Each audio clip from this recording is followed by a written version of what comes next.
আজকে যে জীবনের গল্পটি আমরা এখানে প্রচার করছি সেটি একটি অন্যরকম জীবনের গল্প, এই অর্থে যে আমরা এই জীবনের গল্পটি প্রচার করবার আগে আমাদের ফেসবুকে একটি ক্যাম্পেইন চালাই। সেখানে বিশেষ একটি ভিডিও পোস্ট করার পরে আপনাদের কাছ থেকে আমরা অনুমতি চেয়েছিলাম যে এই পর্বটি আমরা প্রচার করব কিনা। আপনারা সেখানে জানেন যে একটা মারাত্মক রকমের সেক্সুয়াল অ্যাবিউজের ঘটনা ঘটেছে রাজধানীতে, এবং এটা শুধু একটা ঘটেছে বলাটা ভুল হবে, এই লোকের ক্ষেত্রে ঘটেছে, এবং তিনি আসলে শারীরিকভাবে কতটা অক্ষম হয়ে গেছেন এই ভিডিওটা দেখার পরে আপনারা মতামত জানিয়েছিলেন যে আপনারা অনুষ্ঠানটি দেখতে চান কিনা, অনুষ্ঠানটি শুনতে চান কিনা। ওখানে আমরা শতভাগ আমরা বলবো 99.9% আমরা পেয়েছি ইয়েস, আপনারা অনুষ্ঠানটি শুনতে চান। সেই অর্থে আমরা আজকের এই অনুষ্ঠানে ওনাকে হাজির করেছি এবং উনি হচ্ছেন ফারুক। আমরা ফর্মালি যেভাবে যাই সেভাবেই আমরা অনুষ্ঠানটা শুরু করতে চাই। জি, আচ্ছা, আপনার নামটা একটু বলেন। আমার নাম মোহাম্মদ ফারুক। বর্তমানে বয়স কত আপনার? আমার 40 বছর চলতে আছে। এখন 40 বছর চলছে, ঠিক আছে। আপনি তো দেখতে শুনতে এখন খুবই বাজে অবস্থায় আছেন, বলতে বাজে যেটা বুঝেছি যে আপনার শারীরিকভাবে একেবারেই নড়াচড়া করার মতো শক্তি নাই। আমাদের ভিডিও যারা দেখেছে ফেসবুকে, প্রিয় শ্রোতা আপনারা নিশ্চয়ই ওনাকে দেখেছেন, একটা ভিডিও ক্লিপস অনেক আগে আমরা ফেসবুকে দিয়ে দিয়েছিলাম যে অনুষ্ঠানটি আমরা প্রচার করবো কি করবো না, একটু আগে যেটা যে বিষয়ে কথা বলছিলাম। তো আপনারা ওখানে দেখেছেন ওনাকে, তো আপনাদের মতামতের ভিত্তিতেই তো প্রচার হচ্ছে, যে কারণেই বলা। আপনার গল্পটা আজকে কি নিয়ে সেটা মোটামুটি আমাদের লিসনাররা জানে, যেটা সাধারণত হ্যালোগিট 920 কখনো হয় না, এবং খুব সেন্সিটিভ একটা বিষয়, যে কারণেই আমরা আমাদের লিসনারদের মতামত চেয়েছিলাম যে সবাই আসলে জানতে চাই কিনা সচেতনতার জায়গাটি থেকে। কিন্তু আমরা কমপ্লিট আপনার পুরো লাইফের স্টোরিটাই তুলে নিয়ে আসতে চাই। আপনার জন্ম জেলা কোথায়? বরিশালে।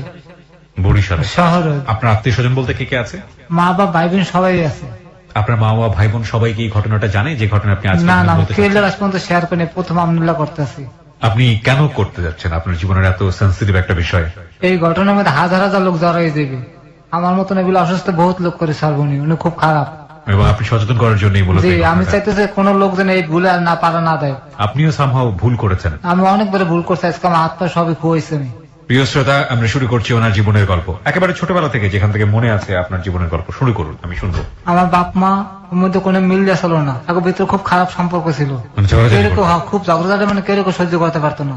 আচ্ছা, তো আমি খেলাধুলা করতাম, অনেক বেশি পছন্দ করতাম, ফুটবল লই সারাদিন পরে থাকতাম। খেলতে গেলে রাত্রে খেলে টেলে আর ঘরে উঠতে পারতাম না, কোনো মসজিদ টসজিদে ঘুমাই থাকতাম, আবার পরদিন আবার খেলতে চলে যেতাম। কয় ভাই বোন ছিলেন আপনারা? আমি প্রথম ওই সময় একা ছিলাম, এখন বর্তমানে 2 ভাই 1 বোন। আপনি সবার বড়? জি, আপনি একাই ছিলেন। আপনার বাবা কি করতো? আমার বাবা রিক্সা চালাইতো। রিক্সা চালাইতো, আচ্ছা। তো বাসায় সবসময় গন্ডগোল ছিল, আপনি ফুটবল খুব পছন্দ করতেন এবং রাতের বেলা বাড়ি ফিরতে পারতেন না, যদি ফুটবল খেলে লেট হয়ে যেত, তাই তো? না, মানে খেলতে গেলে আর ঘরে ঢুকতে দিত না, যে কাম করবে তারপর খাওয়া নিজেটা নিজে জোগাই আনো। তো আপনি রাতের বেলা মসজিদে ঘুমিয়ে থাকতেন? জি। ভয়? ভয়, মায়ের তো খাইতেই হইত, আর আমার লোক মায়ের অনেক মারধর করতো। মায়ের অনেক মারতো। আপনার চেয়ে মাকে বেশি মারতো? সামলাতে পারো না, তা পোলালে চলে যাওয়া হয়। ও, লাস্টে আমি নিজে সময় চিন্তা করলাম যে প্লের একটা ঘটনা শুনছি যে হে খেলাধুলা লোক বহুত কষ্ট করছে, তা আমার মনের ভিতরে একটা শখ জাগছে। আমি ওদিনকে রাত্রি লঞ্চ ছুটে ঢাকায় স্টেডিয়ামে টোকাই গুলো কাজ করি, ফুটবল খেলা আনা না করি। দাঁড়ান 1 মিনিট, এটা কত বছর বয়সে? আপনি তখন পড়াশোনা করছিলেন? আমি কোনোদিন স্কুলে খুব কম গেছি, আমার সবসময় খেলা মনে ছিল ফুটবল।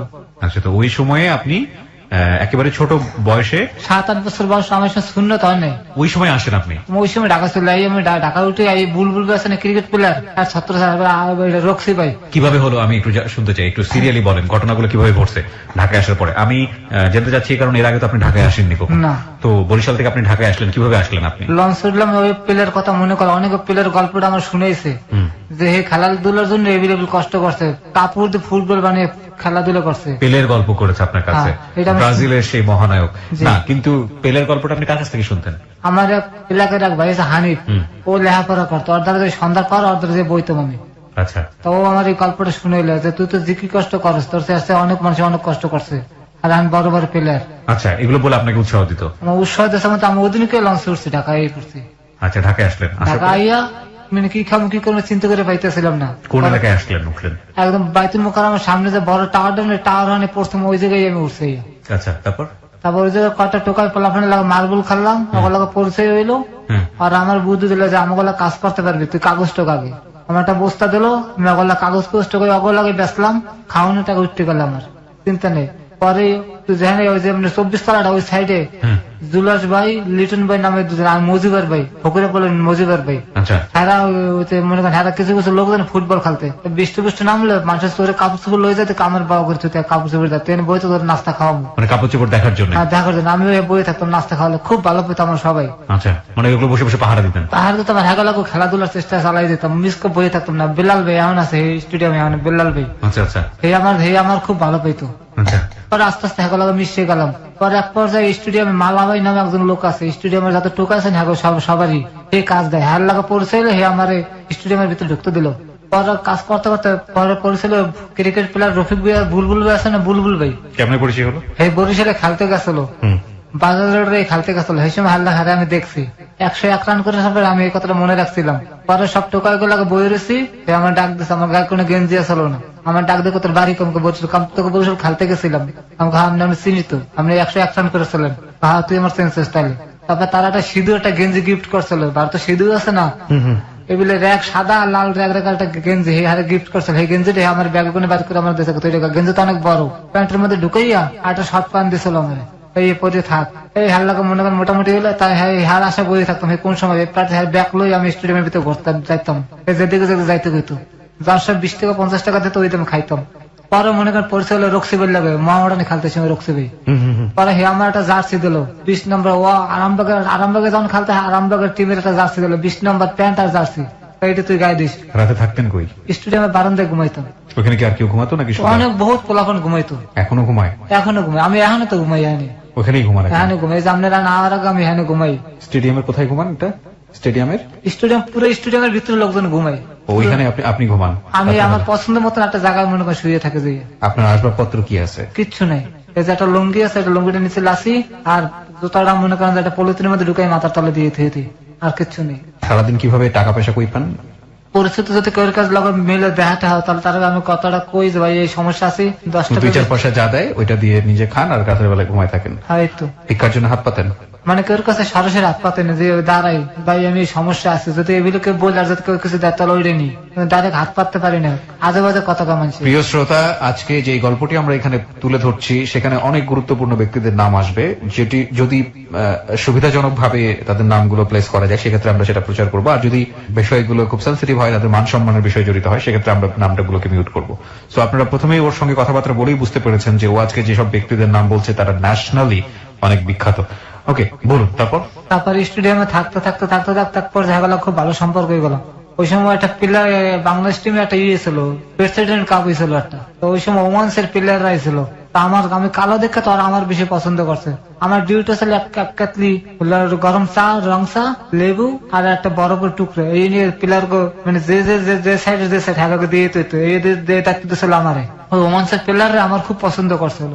পর যেদিনকে খেলা শেষ হবে ওরা তো ঠকে গেছে, ওরা দেশে চলে যাবে, কুরবানি তৈরি ছিল আগে। তবে ওরা আমার একটা সিক্রেট খোসার মধ্যে ডলার দিছে, সরাসরি দিতে পারে না, জানলা দিয়ে মেলা মারছে, আমার গায়ে পাশে ওই এক হিজুন্সি দেখছে, আমার লড়াতে লড়াতে স্টেডিয়ামের ভিতরে লয়ে গেছে। আমি যাই টাকাটা আমার পরিস্থিতি দেখা আছে, হ্যাঁ ডলারটা দিলাম, বাংলায় আমার কত 1000-2 তার মতো মনে দিচ্ছে, ওইলে আমি বাড়ি চলে গেছে, আর আমার স্টেডিয়ামে থাকা হইলো না। কতদিন পরে আনুমানিক কতদিন পরে বাড়ি গেলেন?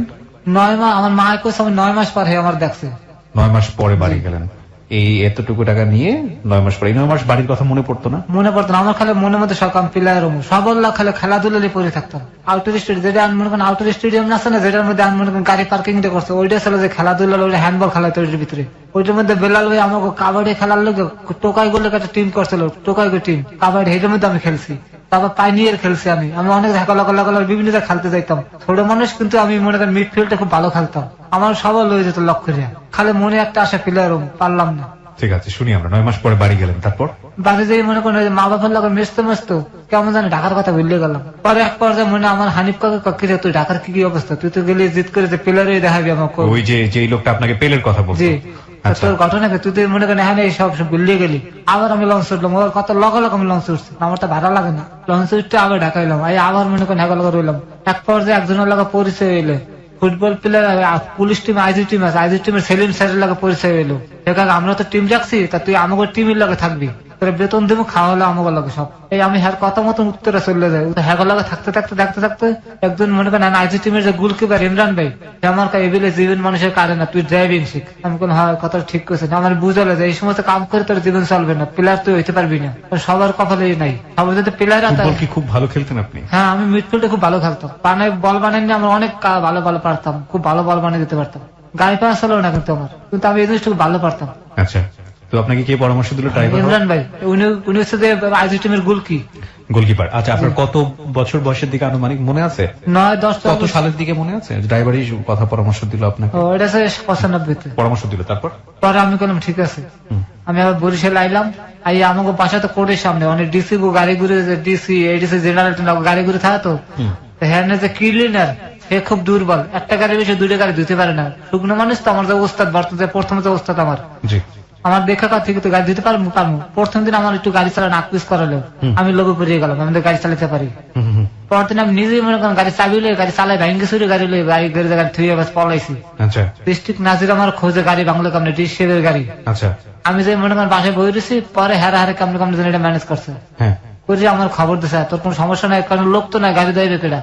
এর মধ্যে একটা ঘটনা হচ্ছে, রহমান বিশ্বাস আছে না, প্রেসিডেন্ট আছে, উনি বরিশালে গেছে সার্কিট হাউসে, গাড়ি দেওয়ার লোক নাই, আর আমি তো মনে ভয় পলাইছি, কারণ গাড়ি দেওয়ার লোক নাই, ওনার তো চাকরি যাওয়া অবস্থা, আর প্রেসিডেন্টের গাড়ি অপরিষ্কার। পরে আমার কাছে সবকিছু বুঝলে আমার খবর দিছে, যাওয়ার খবর দে। পরে আমি গাড়িটা ধুয়ে টুয়ে দিয়ে ই করছে, তার মিট হয়ে গেছে জিনিসটা। আস্তে আস্তে ড্রাইভিং শেখানো, ম্যাজিস্ট্রেট আপনাকে কে শেখালো? আমার যে শুকনো ওস্তাদে, যে খুব দুর্বল, বেশি শিখে না, খালি একটু আকপিস করা শিখেছে, ওর মধ্যে দিয়ে আমি মনে করেন যে পুরোটাই করে লেছি। পরে মনে করেন যে লাইসেন্স করতে পারি না, এই যে ম্যাজিস্ট্রেট মাহবুব স্যার ছিল, ওনার আমার একটু ভালো সম্পর্ক হয়েছিল। আচ্ছা, কিভাবে সম্পর্ক হলো? ওই যে উনি যখন অফিসে যান মনে করেন ঢোকেটাকে সালাম দিতাম, আর মনে করেন ব্যাগটা ধরে নিয়ে রুমের মধ্যে ঢুকে লয়ে যেতাম লক করে, হয়তো মনে করেন উনি আমার খুব ভালো পাওয়া শুরু করলো। পরে উনি ওনার ডিউটি পড়লো লাইসেন্সে। লাইসেন্সের এডি আছে না, ভেহিকেল ইন্সপেক্টর, এই ভেহিকেল ইন্সপেক্টর তো ঘুষ খায়, ঘুষ খাওয়া বন্ধ করার লোক ওনার এডিএম স্যার ওনার ওখানে দিল, তুমি ইন্টারভিউ নাও।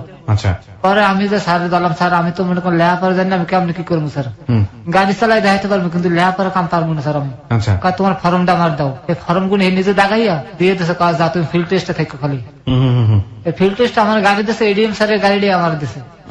আমি সামনে গেছে ব্যাগে আছে, আমার কাছে আর লাগবে না, যা হয়েছে আমার লাইসেন্স হয়ে গেছে। তারপরে ঢাকায় ঢুকলাম, এক বড় হারুন ভাই নামে এক লোক দ্বারা আইলাম, চাকরি করে উত্তরায়, এক আদমের চাকরি দেয় প্রথম আমার। কিসের চাকরি? আদম আদম ব্যবসায়ী। হ্যাঁ, চাকরি দেয়, এই চাকরি দিয়ে শুরু করলে বিমানের ক্যাপ্টেনের চাকরি দিলাম হিন্দি, মানে 10 দিনের মধ্যে আমার ইয়ে হয়ে গেল। চালান দেখে ক্যাপ্টেন কয় তুমি আমার গাড়ি চালাবো। ওনার সঙ্গে পরিচয় হলো কিভাবে আপনার ক্যাপ্টেনের সঙ্গে?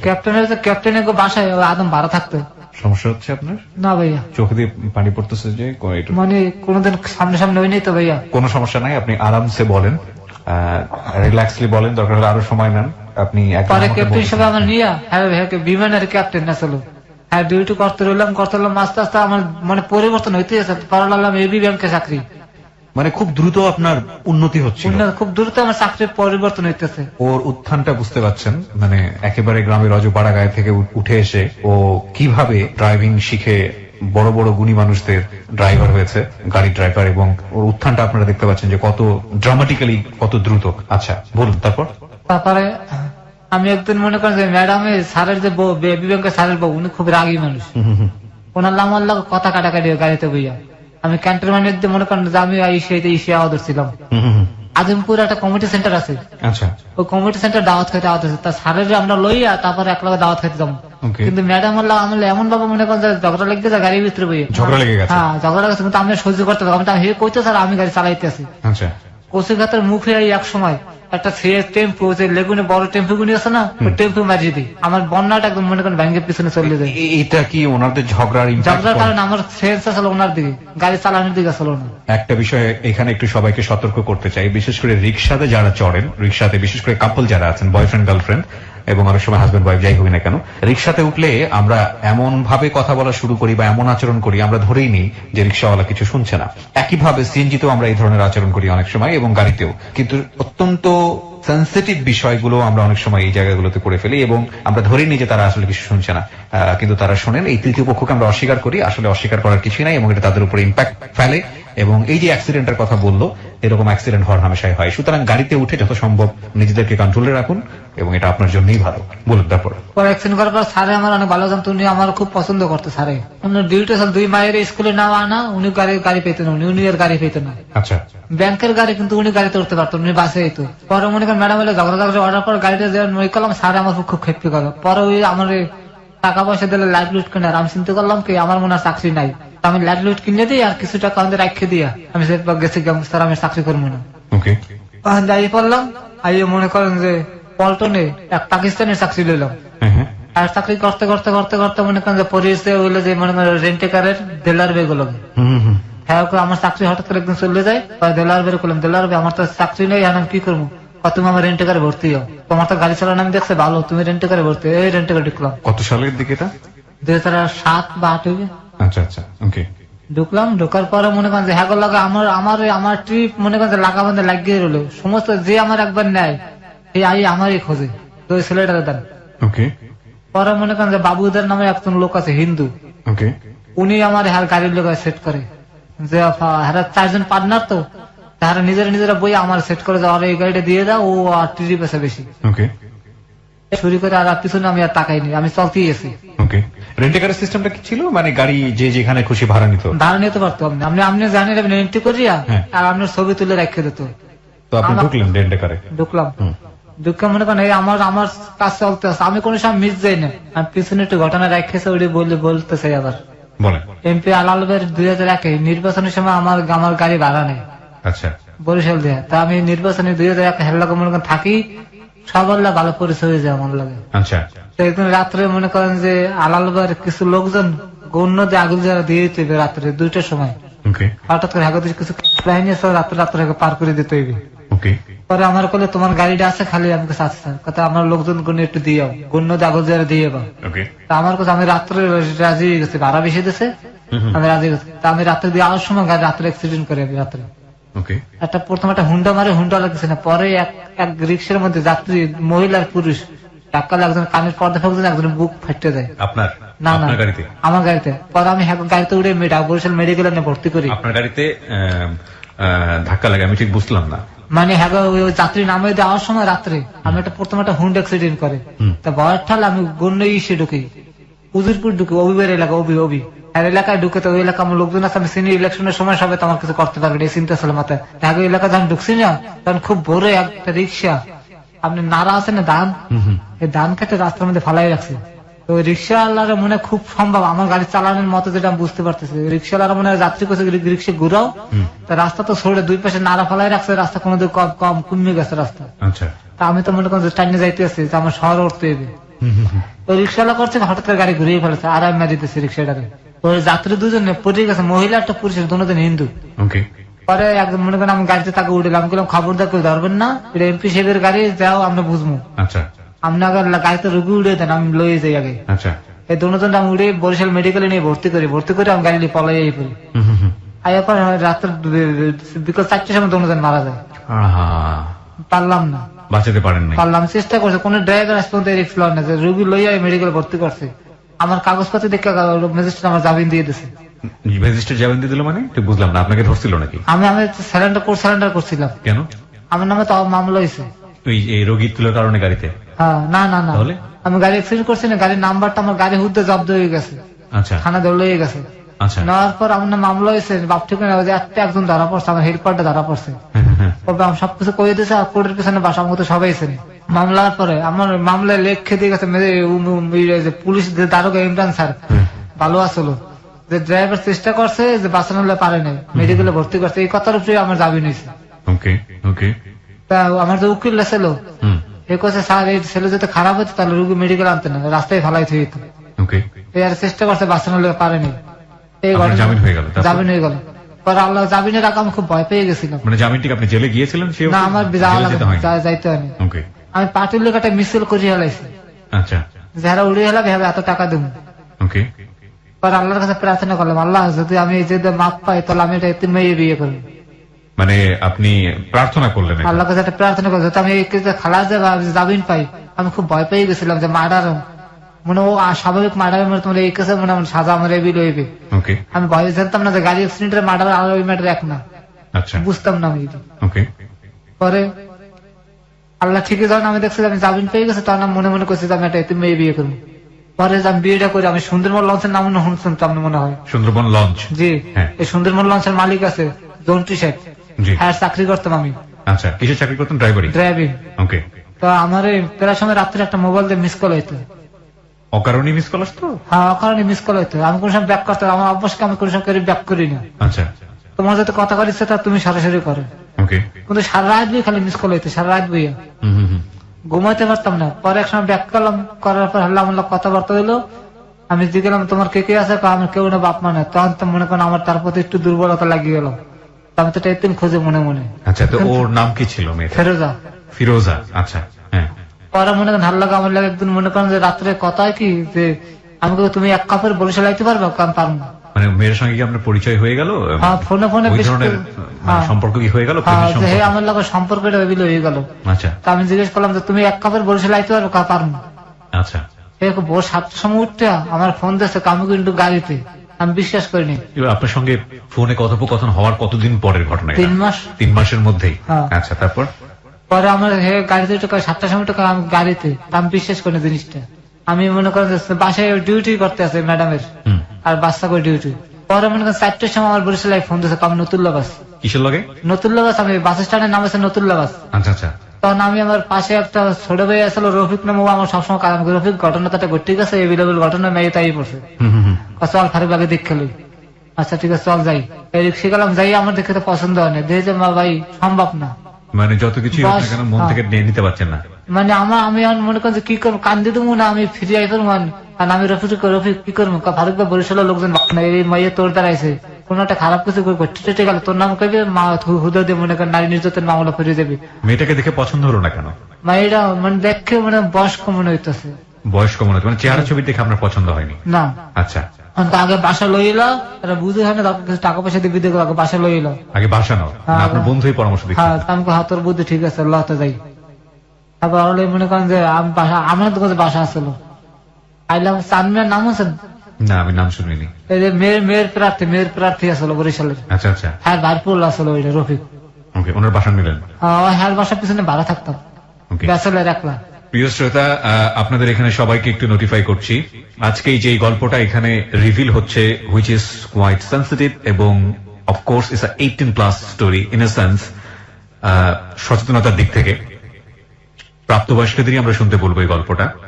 এবং এই গল্পটা শোনার আগে আমার মানে শুনলেও ইভেন আমি বিলিভ করতাম না।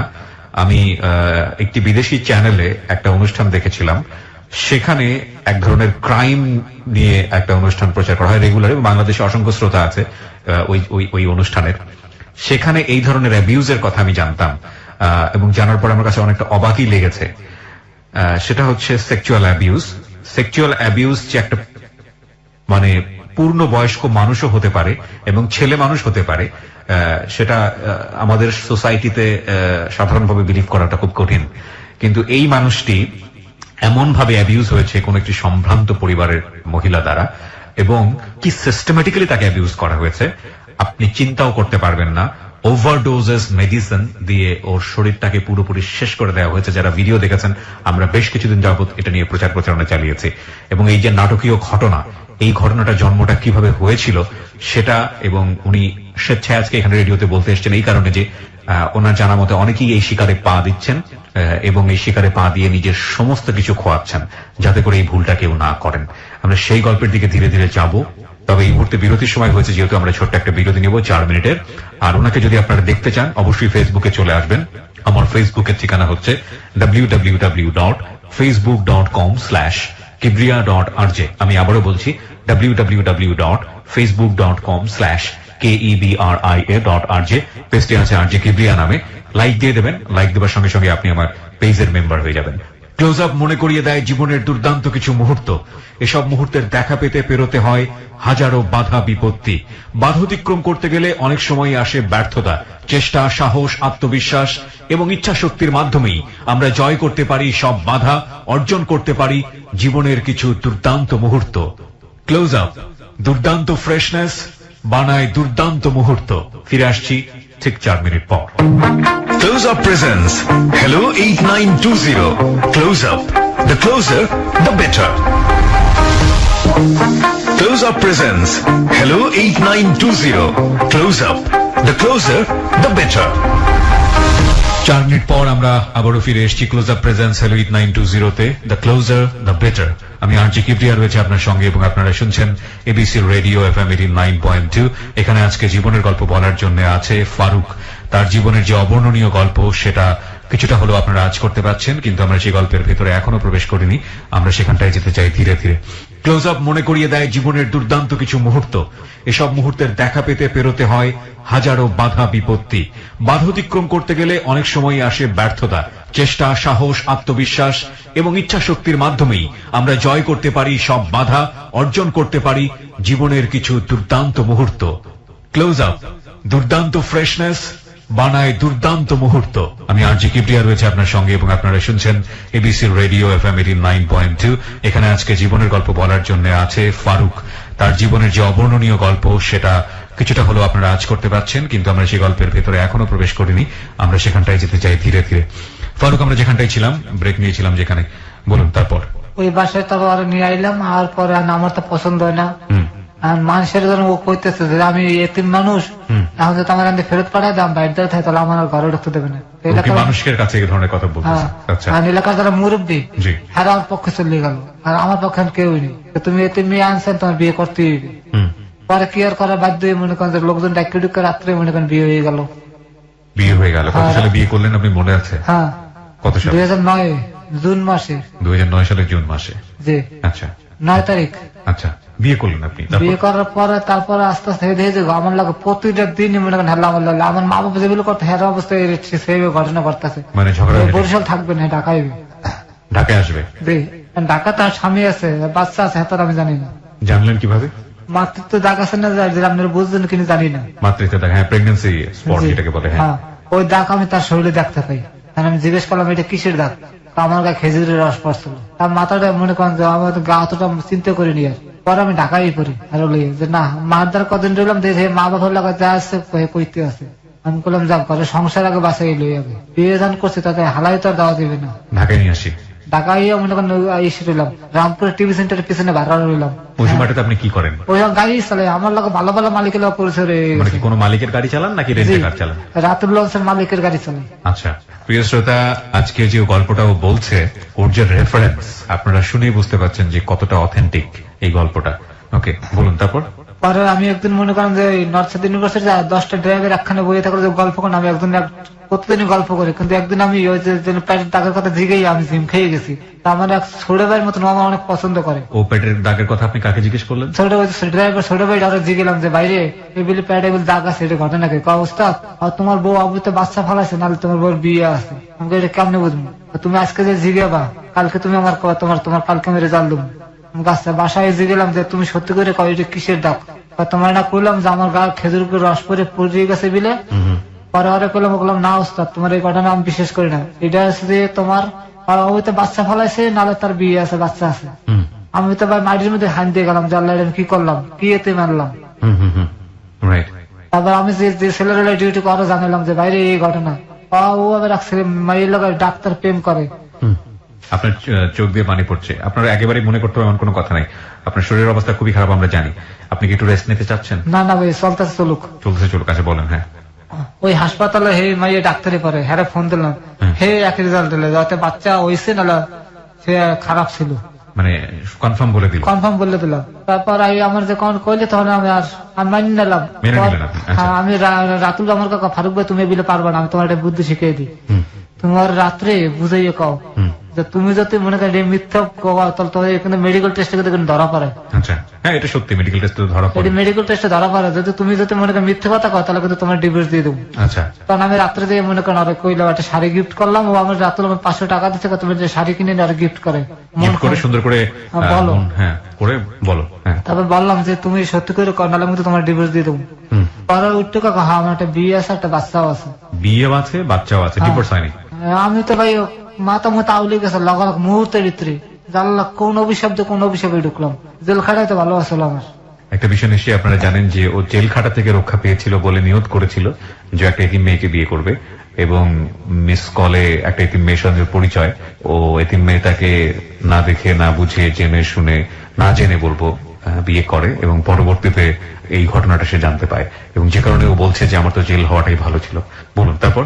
তারপর মনে করেন এই যে তাল্লা আমল্লা মনে করেন যে সম্পর্ক আস্তে আস্তে বাঙ্গালোর দিকে যাওয়া শুরু করে। মানে আমি আর তার সজ্জা আমার তাল্লা আমল্লা মিল তালা হইতে আসে না যে তুমি কোরআন সকলে যাও শপথ করছো তুমি আর মাঝিয়ে ভালোতে পারবা, মানে তখন আপনার কাছে এই মনে হয়েছে? এই মনে হইতেছে। পরে সে যে তাবিজ তোমার দিকে মনে করেন ঝুঁকে পড়ে, তাবিজ কবজ করা শুরু করে। এর মধ্যে মানে আমি তাদের দিকে আস্তে আস্তে দূরে সরার চেষ্টা করি, তখন সে মনে করেন যে তাবিজ তোমার লাগে জড়াইয়ে যায় এবং হাতে নাতে ধরায় পরে। আমি একসময় মনে করেন গড়িয়ে বেরিয়ে যাই যে আমি এর মধ্যে আর থাকবো না, তুমি তো ঘর ভাড়া দিয়ে আমি চলে পড়ি, তুমি এনাল তোমার মতো তুমি খাও, ঘর ভাড়া দিয়ে গেলাম। পরে মনে করেন যে হার মতন চলে যায়। আমি মনে করেন যে পাকিস্তানের চাকরি করি। একসময় হঠাৎ করে আমি স্বপ্নে দেখি যে আমার বউটা খারাপ হয়ে গেছে, রাস্তায় মনে করেন রাস্তায় রাস্তায় চলাফেরা করে। আমি বললাম আল্লাহ ও যাতে ইজ্জত বিক্রি করে খায় তাহলে তাই আমার মতো হইবে। আমি আবার ফোন দিয়ে আবার আনি, যা হয়েছে তুই বিল্লে যা, কিন্তু বিগত দিন আর কিছু করতে পারবি না। রাজি হয়। তারপর আমার একটা বাচ্চা মাহাদি। ওকে, বাচ্চা আসলো বিয়ে কতদিন পরে? 1 বছরের পর, মনে হয় 1 বছরের পর। মানে একটা ছেলে প্রথম একটা বাচ্চাও নষ্ট করে ফেলাম, কইতে ভুলে গেছে মাঝখানে। প্রথম একটা বেবি নষ্ট করে ফেলে? হ্যাঁ। কিভাবে? আপনার পরামর্শতে নষ্ট? না না না না। আচ্ছা। এই যে মনে করেন ও দেশের বাড়িতে বিধবা বাতা উড়িয়ে খায়, কিন্তু ও যাতে প্যাডনেস হয়ে বাতা আনতে যায় তাহলে আর মানুষ ধরবে, এই লোক বাচ্চাটা নষ্ট হতো। প্যাডনেস প্রেগনেন্ট? হ্যাঁ। ও মনে করেন নিজে নিজে বাচ্চাটা কামড়ে কামড়ে নষ্ট করে। একদিন দেখেছি রক্ত চাক্কা পড়তো স্যার পেটের নিচ দিয়ে। ওহো।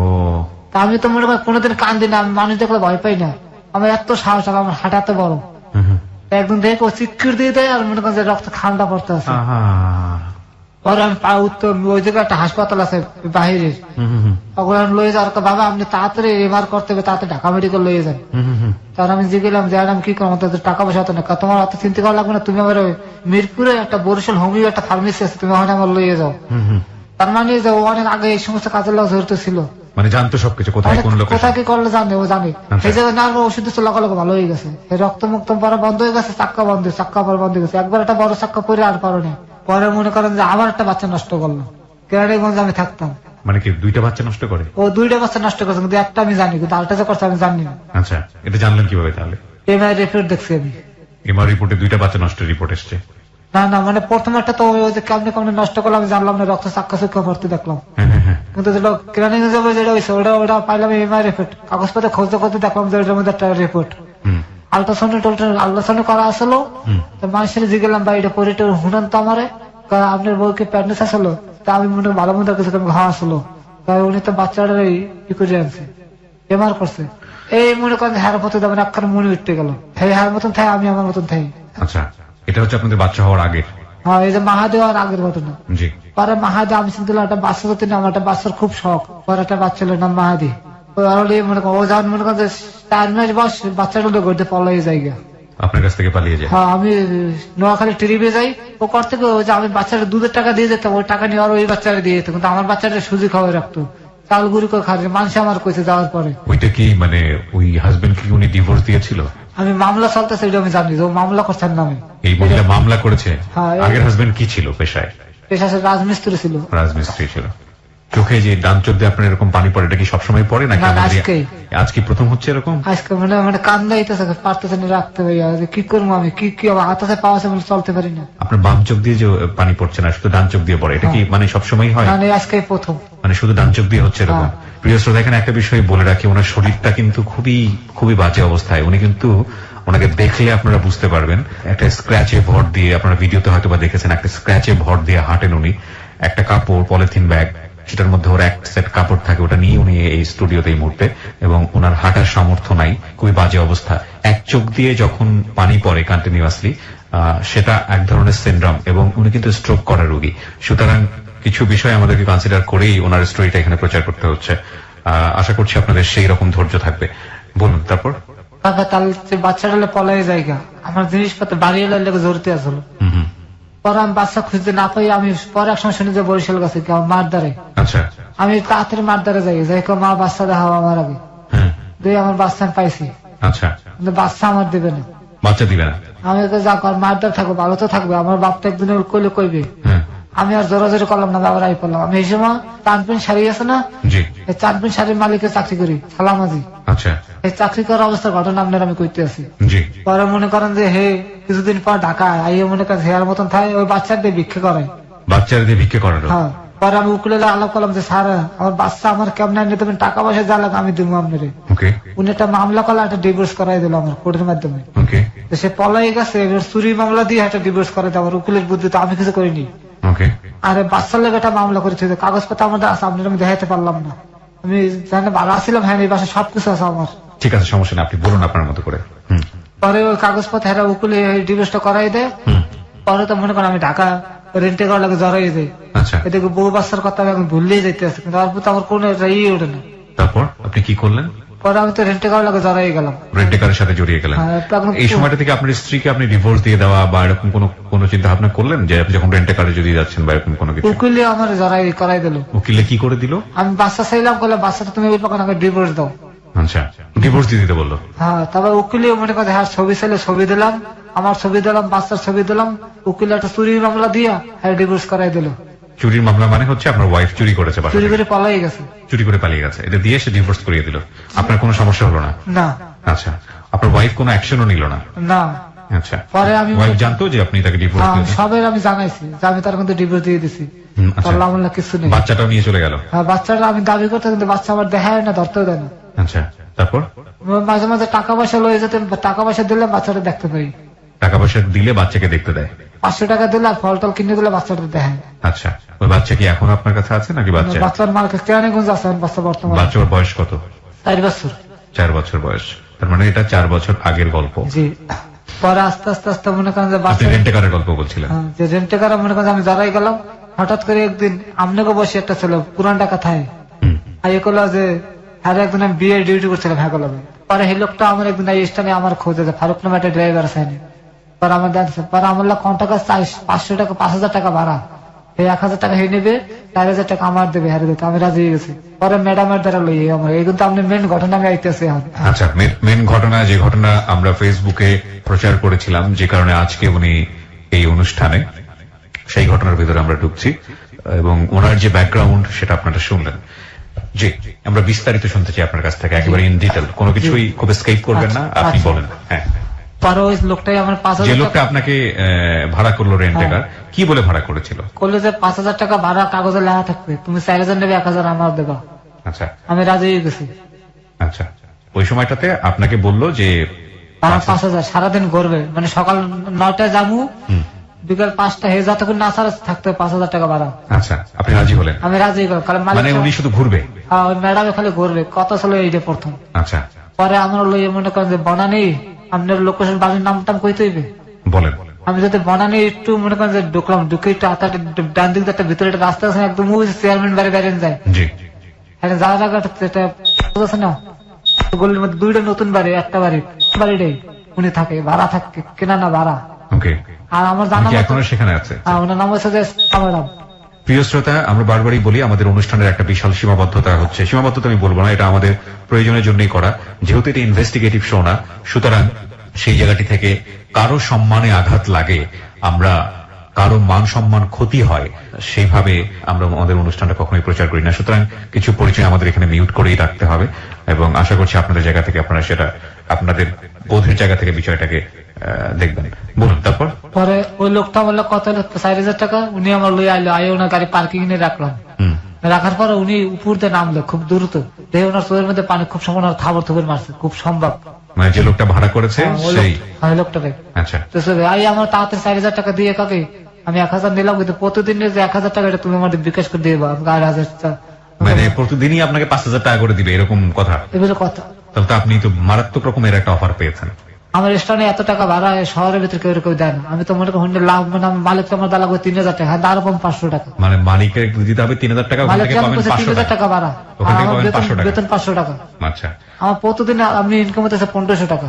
রাইট, সো আপনি 1 লাফে রাজি হয়ে গেছেন? আমি রাজি হয়ে গেছি। আচ্ছা, পরে আমি 2 ঘন্টা হয়ে গেছে, ম্যাডামের বাইরে না আমার কাছে কয়েন। আমি ম্যাডামের ফোন দিলাম। ওইখানে বসে আছেন, ফোন নাম্বারটা আপনাকে দিয়েছিল ম্যাডাম? হ্যাঁ, ওই না ওই যে কাগজের মধ্যে ম্যাডাম না ওর লিখে দিয়ে গেছে কাগজে যে এই নাম্বারে ফোন দিয়ে তোমার সমস্যা আসলে জানাইও।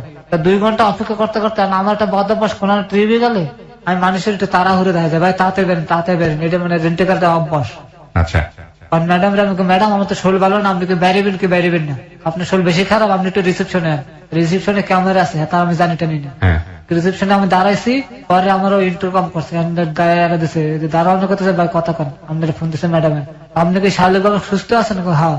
আপনি কি বলেছিলেন ম্যাডামকে? আপনার তারা আছে মানে আপনি কি বলেছিলেন? মানে ও ম্যাডাম বাইরে দেখে আমি ম্যাডাম আমার শরীরটা ভালো লাগতেছে না, আপনি তাড়াতাড়ি বেরিবেন কিনে কম। মানে 2 ঘন্টা আপনাকে বসিয়ে রেখেছে? বসায় রাখছে। বসিয়ে রাখার পরে আপনি যখন ম্যাডামের সঙ্গে কথা বলেছেন তখন বলেছেন যে আমার শরীর ভালো লাগছে না, আমার একটু তাড়া আছে, আপনি বের হবেন কিনা বলেন। তখন ম্যাডাম আপনাকে উপরে ডেকেছে? না, কারণ আমি ইন্টারকমের সামনে যাইতে কইছে, আপনি ক্যামেরার সামনে আন, ক্যামেরার সামনে আসেন। আচ্ছা, ইন্টারকমের সামনে আমার দেখলো মনে হয় খুব সম্ভাবনী। আচ্ছা, মানে বাইরে থেকে দেখেছে আমার যা করছে, আপনি হিডে আপনারা কইতে আছে। জি, রিসেপশনে দাঁড়াছে, তারপরে রিসেপশন ইন্টারকম করছে, করে ফোনটা আপনাকে সিগারেট নেশা টেশা করেন, তা আমি প্রথম ক্লিপ তো আমি ডাইরেক্ট অস্বীকার করতে কিছু না। আচ্ছা, আমি কোনো খাইতেই না কাজটা, তা আপনার লোক কিছু নাস্তা পাঠিয়ে দিয়েছে, আপনি খাইয়ে লইয়েন কাজটা। পরে মনে করেন 10 মিনিটের মধ্যে বই রয়েছি, আমি হাত মুখ দিয়ে বই রয়েছি, নাস্তা পাঠাবে, নাস্তা খামু। পরে ম্যাডাম ওই যে ছায়ের মতন এক কত আছে না, ওই পরে একটা গেঞ্জি গায়ে দিয়ে নিজেই এসে একটা ট্রে লইয়া এগুলি একমক কফি, একটা কফি আর 4-5 পিস বিস্কুট, কেমন ধরনের বিস্কুট, এই বিস্কুট আমি কোনো সময় খাইনি, লই নিজেই এসে আই আমার নক করছে, আমি বাড়ি সালাম দিলাম, তারপর সালাম লইলো, এগুলো খাইয়ে ওষুধটা খাইয়ে ফেলেন, খাইয়ে আপনার আমি লাগলাম, আপনি ফোন দেবেন, আপনার আমি চলে যাবেন তাড়াতাড়ি। আচ্ছা, তারপর 2টা ট্যাবলেট দেখলাম। ওষুধটা আপনাকে কেন দিল আমি জানি না, কিলো ওই সময় পরে জানলাম যে আপনার কোনো কোশ্চেন তৈরি হলো না যে ওষুধটা হঠাৎ আমি দুর্বলের কথা কইছে, মনে হয় এই লেগে দিছে, মনে হয় আমার শরীর খারাপ লাগতেছে সেই কারণে দিল কিনা। আচ্ছা, এই লেগে আমি খাইয়ে নিলাম। আচ্ছা, আপনি যা দিয়েছে সব খেয়ে ফেলেছেন, ওষুধটাও খেয়েছেন? আমি নাস্তা করে তো তাড়াতাড়ি খেয়ে নিয়েছি, খাইয়ে ওষুধটা খেলাম। খাওয়ার পরে বিশেষ করে না মাত্র 15 মিনিট লাগছে আমার শরীরটা গরম হইতে বলতে আমার শরীর মানে একটা পুরুষের যে মনে করেন যে ক্ষোভ আমার শরীরের মধ্যে দাঁড়িয়ে পড়ছে। আপনি বাংলায় কইতে পারলাম না পুরোটা, কারণ এটা হাজার মানুষ শুনবো, তো এত খারাপ খাওয়া যাবে না। প্রিয় শ্রোতা, আপনারা নিশ্চয়ই আপনাদের জায়গা থেকে বুঝতে পারছেন যে ওর জায়গা থেকে কি বলতে চাচ্ছে। এটা আসলে সেক্সুয়াল মেডিসিন, এবং এটা খাওয়ার পরে ওর মধ্যে যে ধরনের প্রতিক্রিয়া হওয়ার কথা সেটাই হয়েছে, এবং এটা যেহেতু পরিকল্পিত মেয়েটার কাছ থেকে, সুতরাং এগুলো ধরনের মেডিসিন তো আপনি আগে খাননি কখনো? না। আচ্ছা, তারপর খাওয়ার পর আমার শরীর বলে মনে করেন যে খিস্তে মিশতে মনে করেন কেমন হয়ে যাইতে আছে, আর চোখের সামনে সব রঙিন দেখতেছে, এমন অবস্থা হয়ে গেছে, আমার চোখ রঙিন দেখতেছে, সব শুয়ে রয়েছে, কিন্তু আমার মনে করেন শরীরের উত্তেজিত ভাব খালে বাড়তেই আছে। আধা ঘন্টা পর ম্যাডাম আমার ফোন দিচ্ছে যে তুমি একটু উপরে আসো, তো উপরে গেছি আমি। আপনি যে চেয়ারে বই রয়েছেন ওগুলো একটা চেয়ার বইয়া একটা টি টেবিল সামনে ঠ্যাং টেবিল দিয়ে বই হয়ে আর শরীরের মধ্যে একটা পাতলা একটা চাদর, ইন্ডির কাশ্মীরি শাল আছে না, ওই রকমের একটা চাদর শরীরের উপরে দেওয়া। তারপর আমি নক করছে, ম্যাডাম কাতে আমার বাম সাইডে, তবে বাম সাইডে আমি গেছি, তবে উনি ফট করে আমার পুরুষত্বের মধ্যে হাত দিয়ে বসে থাবা দিয়ে ধরে চাকুলে কথা কবে কাটতে এলাম এক করে, কোনো কথা কবি না, চুপচাপ থাক, তুমি তুই ডাকাই মারিয়ে এলাম কথা কইল। পরে আমি আমার শরীর মনে করেন গরম হয়ে রয়েছে, উনি দর্শে আনতাম মনে করেন আমার শরীর আরো ইয়ে গেছে। পরে উনি ওনার বেডরুমে লয়ে গেল, আমার ও চাদর ফট করে টান দিয়ে খুললে ফেলাইলে, খোলার পরে আমি ওনার গায়ে কিচ্ছু নাই, উনি এক কথা মনে করেন খালি। তারপর ওনার গর্ভবতী লয়ে গেল, নিয়ে উনি একটা বাবা বের করলাম, উনি একটা মনে করেন ওটা শেষ করিয়া লাল। আমি দেখা চিনতেন আপনি আগে থেকে? হ্যাঁ, আমি চিনতাম, কারণ আমার স্থানে বহুত ড্রাইভাররা খাইছে, আমি দেখছি। এক টানে মনে করেন ওটা কি করলো করে জানিস, এক টানে মনে করেন খাইয়ার পর উনি মনে করেন যে 2 মিনিটের মতো দাঁড়ালে ঠাস করে বইয়ে পড়ল ইসের মধ্যে, বইয়ে মনে করেন ওনার মনের মতন উনি খারাপ ছবি দেখছেন না আপনার সেই ভিডিওতে, ঠিক ওই রকম উনি ওনার আমার অত্যাচার শুরু করে দিল। আমি ভালো মন্দ কোনো কিছু করলাম না। পরে মনে করেন যে ওনার কাজ 2.5 ঘন্টা লাগছে মনে করেন যে প্রথম শাস্তি করতে, ওনার 2.5 ঘন্টা পর উনি আমার কাগজ তোর আমার চলবে, কিন্তু কথা আছে তোর গাড়ি ভাড়া দেওয়া লাগা আমি দিব, কিন্তু তোর আমাদের আইতে হবে। তবে মোবাইল দিয়ে আমার একটা মোবাইল দিয়া দেখালে দেখ তুই যা যা করছিস সব ভিডিও হয়ে গেছে, তুই যদি আমার কথা না আমি থানা জমা দেবো, তোর রেতা লইয়ে যাবে, 5 লাখ টাকা জরিমানা দিবি, কি করবি? আবি না 5 লাখ টাকা জরিমানা দিবি। আমি তো ভাইয়া আমি যা খাইছি আমার উঠেছে সব শেষ হয়ে গেছে, যা কি কোন ফাইলে পড়লাম আমি কার দ্বারা আমাকে শেয়ার করতে মানে মাথা কাজ করতে, যার দ্বারা শেয়ার করবেন হে কথাটা করিয়ে দেবে, তাহলে আমার তো 5 লাখ টাকা জরিমানা লাগবে। আমি মানে হতভম্ব হয়ে গেলাম জিনিসটা দেখে। আপনি তার সঙ্গে কি কথোপকথন করছিলেন ওই মুহূর্তে? কিছু বলছিলেন আপনি তাকে? তার সঙ্গে আপনার কোনো কথাবার্তা হচ্ছিল? কোনো কিছু কথাবার্তা হচ্ছিল ওই মুহূর্তে? কিছু বলছিলেন আপনি তাকে? হ্যাঁ, আমার খালি শুধু বলেই যাচ্ছে চুপচাপ, আপনি শুনে যাচ্ছেন? আমি খালি চুপচাপ শুনে, আমি তো মনে বলো তো হয়ে গেছে কি করতে আছে, কি পরে কি মারি হেলাবি না, কারণ আমার গাড়ি স্টান্ডে তো বহু সময় গাড়ি চোর মনে করেন মারি হেলা মানুষ, আমি তো মনে করেন পলালের চিন্তা করতাম, পলামুখে আমি চিন্তা করতেছি, আমি এই জায়গা আমি মাথা দুলাইতেছি খালি, আমি বাড়িতে পারলে হয়। পরে আমার আর 2000 টাকা দেয়, কত ভাড়া গাড়ি ভাড়া দিয়ে গেছে, 2000 টাকা তুই এটা কেটে ভালো কাপড় চোপড় কিনিস। আচ্ছা, পরে উনি হন আমার লইলাম। কোথায় থাকেন, কি করেন, এগুলো অ্যাড্রেস নিল না? জিগেলে যে তোর বউ আছে, আমি কাছে এই ঘটনা, অসুবিধা না, তোর বউ না থাকলে তোর বিয়ে করাই দেবো আমি, চিন্তা করিস না। ওই মহিলা কি করেন না করেন প্রথম দিনে কি আপনি জানতে পারলেন? না, এক সপ্তাহ পর জানতে উনি একটা এনজিওর লাগে জড়িত। কারণ দেখছে ওই বিদেশি বড় বড় লোকজন বিদেশি জায়গায় হাগলা মিলেতেছে ছবি আর টাঙ্গাই নিয়ে আছে, এই দেখে বাবা হলুদ নেম প্লেট আলা গাড়ি, গাড়িতে বাবা হেয়াও আছে, এতে বুঝলাম যে উনি এনজিওর কোম্পানির লোক জড়িত। ওকে, বলুন। পরে উনি আমার রাত্রে ফোন দিচ্ছে আমার, শরীর বেশি খারাপ লাগতেছে, আমি হ্যাঁ ম্যাডাম আমাদের দুর্বল লাগতেছে, তুই ফার্মেসিতে যাইয়া 2টা এইডস প্লাস কিনবি, 2টা এইডস প্লাস আর একটা গ্যাস্ট্রিকের ছাকরো কিনবি, কিনে খাইয়ে শুয়ে থাক, আর দুধ খাওয়া যায়, হাঁসের ডিম খাওয়া যাইয়া, বাসায় রান্না করা কেউ আছে আমি কাছে না, গরুর মাংস কিনে লইয়ে যা, বাসায় হোটেলে পাক করা গরুর মাংস কিনে নিয়ে মন মতন খা, আর তোলে আমি রান্না করতে আছে, তুই কালকে আমার বাসায় খাবি। আচ্ছা, পরদিন মনে করেন যে 11টার সময় ফোন দিছে, তুই গাড়ি লিয়ে আমার বাসায় বাইরে, প্রথম আমনে আমনে কইতে পারে, তুই তুইর মধ্যে চলে গেছে জিনিসটা, এই আমার তুই কে, আমি আর তুই কই। পরে মনে 11টার সময় বাসায় আইছি। আপনি তারে তুই বলতেন কেন? মানে আপনারও এক ধরনের সম্মতি চলে এসছে, মানে হেজ আমার একটা স্বামী স্ত্রী যা দেওয়া হয়তো আমার দিয়ে দিয়েছে। আপনার ভিতরে কি আপনি আজকে স্বীকার করতে এসছেন, আপনি আজকে সত্যটাই বলবেন এখানে, সচেতন করতে যেভাবে এসছেন, যেহেতু মহিলা আপনাকে প্রথম দিন তো অবশ্যই অ্যাবিউজ করলো, আপনার মৌন সম্মতি ছিল কিনা? না, কোন ধরনের কোনো সম্মতি? আমি তো মনে কোনো বিপদগ্রস্ত, আমি কেমন কি করবো। আপনি ব্যাপারটাকে এনজয় করছিলেন না? না, আমি তার আমার মন দিয়ে কোনো এনজয় ছিল না ওই সময়, ভয় পাচ্ছিলেন? আমি ভয় আতঙ্ক হয়ে গেছিলাম। সাধারণত এরকম তো হওয়ার কথা না, এটা কোন মানুষ এই কাজ করে না। আর আরেকটা বিষয় যেটা, সেটা হচ্ছে আপনার যে স্ট্যাটাস বা আপনার যে লাইফ স্টাইল আর আপনি যে ভদ্রমহিলার কথা বলছেন, তাদের মধ্যে তো আকাশ পাতাল পার্থক্য। মানে হ্যাঁ ধরা আর ধরতে গেলে মনে করেন যে পারমিশন লাগে, এমন এক লোক সে, আর এমন একটা সুন্দর একটা মহিলার আদ্যারা তো অনেক কিছু মনে করেন, আর সে আমার তো সবকিছু দিয়ে দিতে আছে। ওকে, আসলে দিচ্ছে নাকি নিচ্ছে সেটাও একটা ফ্যাক্ট। নইলে আজকে 8 মাস পরে আপনার যে শরীরের যে অবস্থা এবং আপনাকে যে ড্রাগ দিয়ে দিয়ে কন্টিনিউয়াসলি যে কাজটা হয়েছে, একটা কোশ্চেন প্রথম থেকেই ছিল প্রিয় শ্রোতা, যে যদি শুধুমাত্র এটা শারীরিক কামনা হবে তাহলে ড্রাগ দেওয়ার প্রয়োজনটা কি? ড্রাগ ওকে কেন দিয়েছে সেটা আপনারা নিশ্চয়ই বুঝতে পেরেছেন, যে এটা আসলে এক ধরনের সেক্সুয়াল ডিসঅর্ডার আমি বলবো। আমরা আজকের এই অনুষ্ঠানে বিশেষ প্রয়োজনে আমাদের যিনি সাইকিয়াট্রিস্ট আমাদের সঙ্গে সবসময় থাকেন, ডক্টর তাজুল ইসলাম, তাকে স্ট্যান্ড বাই রেখেছি। তিনি এই গল্পটা শুনছেন। আমরা যেই ধরনের সেক্সুয়াল সিনড্রোম বা অ্যাটিটিউড পাচ্ছি একটা মেয়ের মধ্যে, সেটা সাইকোলজির ভাষায় কি বলে এবং এটা আদৌ সম্ভব কিনা, উনি ওনার যে স্টাডি, ওনার যে রিসার্চ, সেই জায়গাটা থেকে উনি উত্তর দিবেন।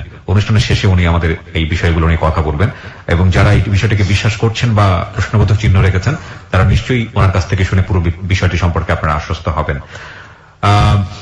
ঠিক আছে, তো আপনাকে পরামর্শ দিল এটা এটা খারাপ। আমার প্রশ্ন ছিল যে তুই সম্পর্কে যাওয়ার জন্য ও পারমিশন দিল আপনাকে?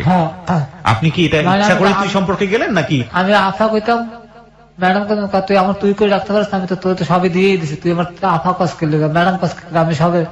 আচ্ছা, তখন আমি তুই করে ডাকা শুরু করলাম, কারণ যে ফোন করতে তো বিভিন্ন সময়, তখন আমি কইতাম ম্যাডাম আমি তো এমনি তুই আমার বন্ধু হিসেবে তুই আমার তুই তাই ব্যবহার করবি, বুঝছেন কথাটা? ওকে, প্রিয় শ্রোতা, আমরা এই জায়গাটায় ছোট্ট একটা বিরতি নেব। আজকে যে ভিকটিম আমাদের এখানে এসছে, ওর নাম ফারুক, এবং this is a very rare case for hello 8920 আমি বলবো, কজ এই ধরনের স্টোরি আমি আমার লাইফে ফার্স্ট শুনলাম এবং আমার জন্য কিছুটা অবিশ্বাস্য ছিল, যদি না আমি যেই কথাটা আপনাদেরকে বলছিলাম যে একটি বিদেশি চ্যানেল, টেলিভিশন চ্যানেলের একটা ক্রাইম শোতে আমি এই ধরনের ঘটনা প্রথম দেখি, এবং দেখার পরে ও যখন আমার কাছে প্রথম দিন সরাসরি এসে বলেছে, আমি প্রথম দিন শুনিনি, তো আজকে আমি প্রথম শুনলাম। শোনার পরে আমার কাছে কিছুটা বিশ্বাসযোগ্য হয়েছে, কিন্তু ঘটনা যেভাবে শ্রেণীবিন্যাস হচ্ছে সেখানে না বিশ্বাস করে থাকার কোনো উপায় নেই।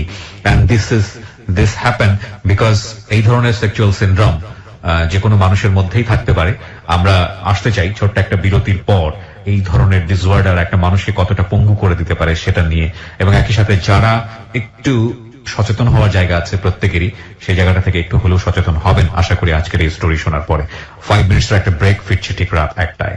আর যারা আমাদের গেস্টকে দেখতে চান চলে আসবেন ফেসবুক পেজে। আমার ফেসবুকের ঠিকানা হচ্ছে www.facebook.com/kibriya.rj। আমি আবারও বলছি www.facebook.com/kibriya.rj। KEBRIA.RJ, পেজটি আছে RJ কিবরিয়া নামে। প্লিজ লাইক দেবেন, লাইক দেওয়ার সঙ্গে সঙ্গে আপনি হ্যালো 8920 মেম্বার হয়ে যাবেন। ক্লোজ আপ মনে করিয়ে দেয় জীবনের দুর্দান্ত কিছু মুহূর্ত। এসব মুহূর্তের দেখা পেতে পেরোতে হয় হাজারো বাধা বিপত্তি। বাধা অতিক্রম করতে গেলে অনেক সময় আসে ব্যর্থতা। চেষ্টা, সাহস, আত্মবিশ্বাস এবং ইচ্ছা শক্তির মাধ্যমেই আমরা জয় করতে পারি সব বাধা, অর্জন করতে পারি জীবনের কিছু দুর্দান্ত মুহূর্ত। ক্লোজ আপ দুর্দান্ত ফ্রেশনেস বানায় দুর্দান্ত মুহূর্ত। ফিরে আসছি ঠিক 5 মিনিট পর। Close Up presents Hello 8920. Close Up. The closer, the better. Hello 8920. Close Up. The closer, the better. সময় রাত একটা প্রিয় শ্রোতা, আপনাদের সবাইকে আরো একবার ওয়েলকাম করছি ক্লোজ আপ প্রেজেন্টস হ্যালো 8920 তে। আমি RJ কিবরিয়া রয়েছে আপনার সঙ্গে এবং আপনারা শুনছেন ABC radio FM 89.2। Close up মনে করিয়ে দেয় জীবনের দুর্দান্ত কিছু মুহূর্ত। এসব মুহূর্তের দেখা পেতে পেরোতে হয় হাজারো বাধা বিপত্তি। বাধা অতিক্রম করতে গেলে অনেক সময় আসে ব্যর্থতা। চেষ্টা, সাহস, আত্মবিশ্বাস এবং ইচ্ছা শক্তির মাধ্যমেই আমরা জয় করতে পারি সব বাধা, অর্জন করতে পারি জীবনের কিছু দুর্দান্ত মুহূর্ত। ক্লোজ আপ দুর্দান্ত ফ্রেশনেস বানায় দুর্দান্ত মুহূর্ত। একটি ঐতিহাসিক দুর্ধর্ষ জীবনের গল্প আজকের এই হ্যালো 8920 তে প্রেজেন্ট করছি আমরা যেটার প্রচারণা পুরো সপ্তাহ জুড়ে আমাদের ABC রেডিওর ফ্যান পেজে এবং একই সাথে আমার যে পেজটি রয়েছে পার্সোনাল পেজ, সেখানে প্রচার চালিয়েছিলাম। আপনারা যারা পেজে আছেন তারা ওখানে মতামত জানিয়েছেন। প্রায় 2 লাখ 3 লাখের মতো মানুষ এই ভিডিওটা আপনারা দেখেছেন এবং আপনারা যারা দেখেননি ওই পেজটিতে গেলে আপনারা ভিডিওটা দেখতে পাবেন এবং আপনাদের মতামতের ভিত্তিতে আজকের এই জীবনের গল্পটি এখানে প্রচার করা হচ্ছে। এবং কথা না বাড়িয়ে আমরা আবার আমাদের গেস্টের কাছে ফিরতে চাই। ফারুক, আমরা যেখানটায় ছিলাম তারপর পরে উনি আমার একদিন মনে করেন 10টার সময় ডাকে বাসায়, সেকেন্ড ডেতে তোমার বাসায় দূরে ওষুধ দিল আমার, হে সেম ওষুধ। আপনি তখন জিজ্ঞেস করলেন না যে আমি জিজ্ঞেস করলাম এটা কিসের? খা, তোর টাকার দরকার, তুই খাইতে থাক, তোর সমস্যা কি? আমি আছি না, তোর কোন সমস্যা হলে আমি দেখুন। আমি চিন্তা করলাম যে 4000 টাকার ভাড়া, 5000 টাকার ভাড়া আমি ছাড়িয়ে দেবো ওষুধের লোক, কি ওষুধ খেলে গুরুত্ব দিনে ভাই এই জিনিসটার ভিতরে। পরে আমি খাইলাম, খাওয়ার পরে কারণ তুই এখানে বইয়ে থাকবি, যাবি না। পরে মনে ঘন্টা 2 পর কত শরীর কি আগের মতন হয়েছে, খাওয়া ম্যাডাম গরম হয়ে গেছে। আমি নামতেছি নিচ্ছি, কোন একটা বোরকার মতন কেমন যেন মনে করেন এক পথ কি যেন পড়লো বুঝলাম না, ভিতরে গেছে না বোরকার মতন আর কি। এই পরে গাড়ির মধ্যে উঠলো, উঠতে কালো চল গুলশাটার গল্ফ ক্লাব আছে, গল্ফ ক্লাব গায়ে কারা যেন ফোন দিলে এক মহিলা গাড়িলেন, হ্যাঁ সে কেউ দেখতে সুন্দর কিন্তু বয়স কম। এই মায়ের এক কেজি বিয়ে লয়ে এলো, আই আমার কোলে ব্যাগডালা খুলুন, ব্যাগডালা খুলছি, 12টা বিয়ের গাড়ির মধ্যে উড়ে এলো, উড়ে চলেন। তারপরে বনানে ফেলার উপর দিয়ে ভিতরে একটা ই আছে না, ওই অনেক হাউজিং, ওই জায়গায় মায়ের ওই জায়গায় ভাড়া থাকে, আর বাসায় এলাম। আর গাড়ির মধ্যে ভাই বিয়ার খাইছে, আমার হাতে আমি বিয়ার খাইনি। আমার তেমনি মনে করেন শরীর মনে আগুন যাইতেছে। পরে বাসায় এলাম, আর পরে আমার রুমে লয়ে গেল। আপনি কি ওষুধের নামটা পুরো সময় কখনো জানতে পেরেছেন যে এটা কি ওষুধ? আপনার দিকে ওষুধটা কিভাবে আসতো? পুরো খোলা অবস্থায় আসতো? খোলা কোন লেবেল নাই, লেবেল থাকলে আমি চিনি হালাইতে পারতাম। আচ্ছা, ওষুধটা কটা দিত? 2টা দিত আপনাকে? 2টা। কালার কি? সাদা, একটা আছে আপনার কি কালার, মানে কালার সবুজের মতন। কি দিয়ে দেখাবো না, ঠিক আছে বলেন, সমস্যা। সবুজ।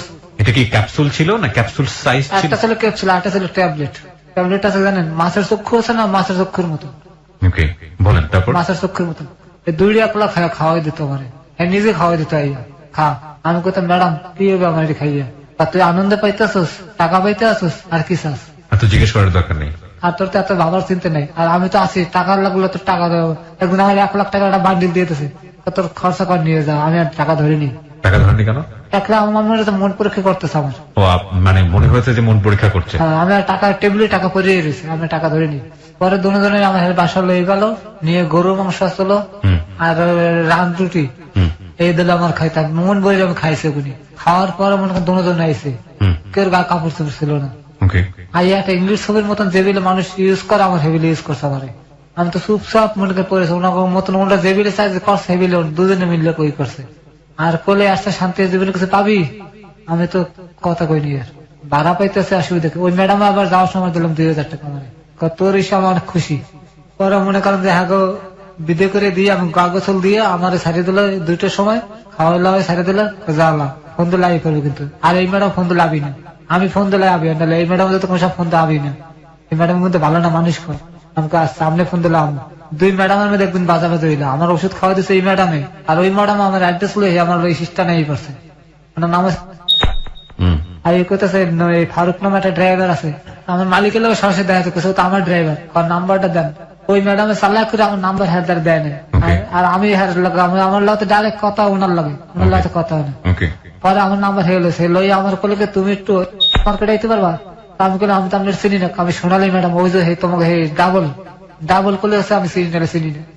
ওকে। তারপর জি ম্যাডাম চিনছি, কিন্তু আপনার নাম্বার পড়েন, আমাকে তোমার আমি স্ট্যান্ডে এসেছিলাম, তোমার মালিককে দিয়ে লইছি।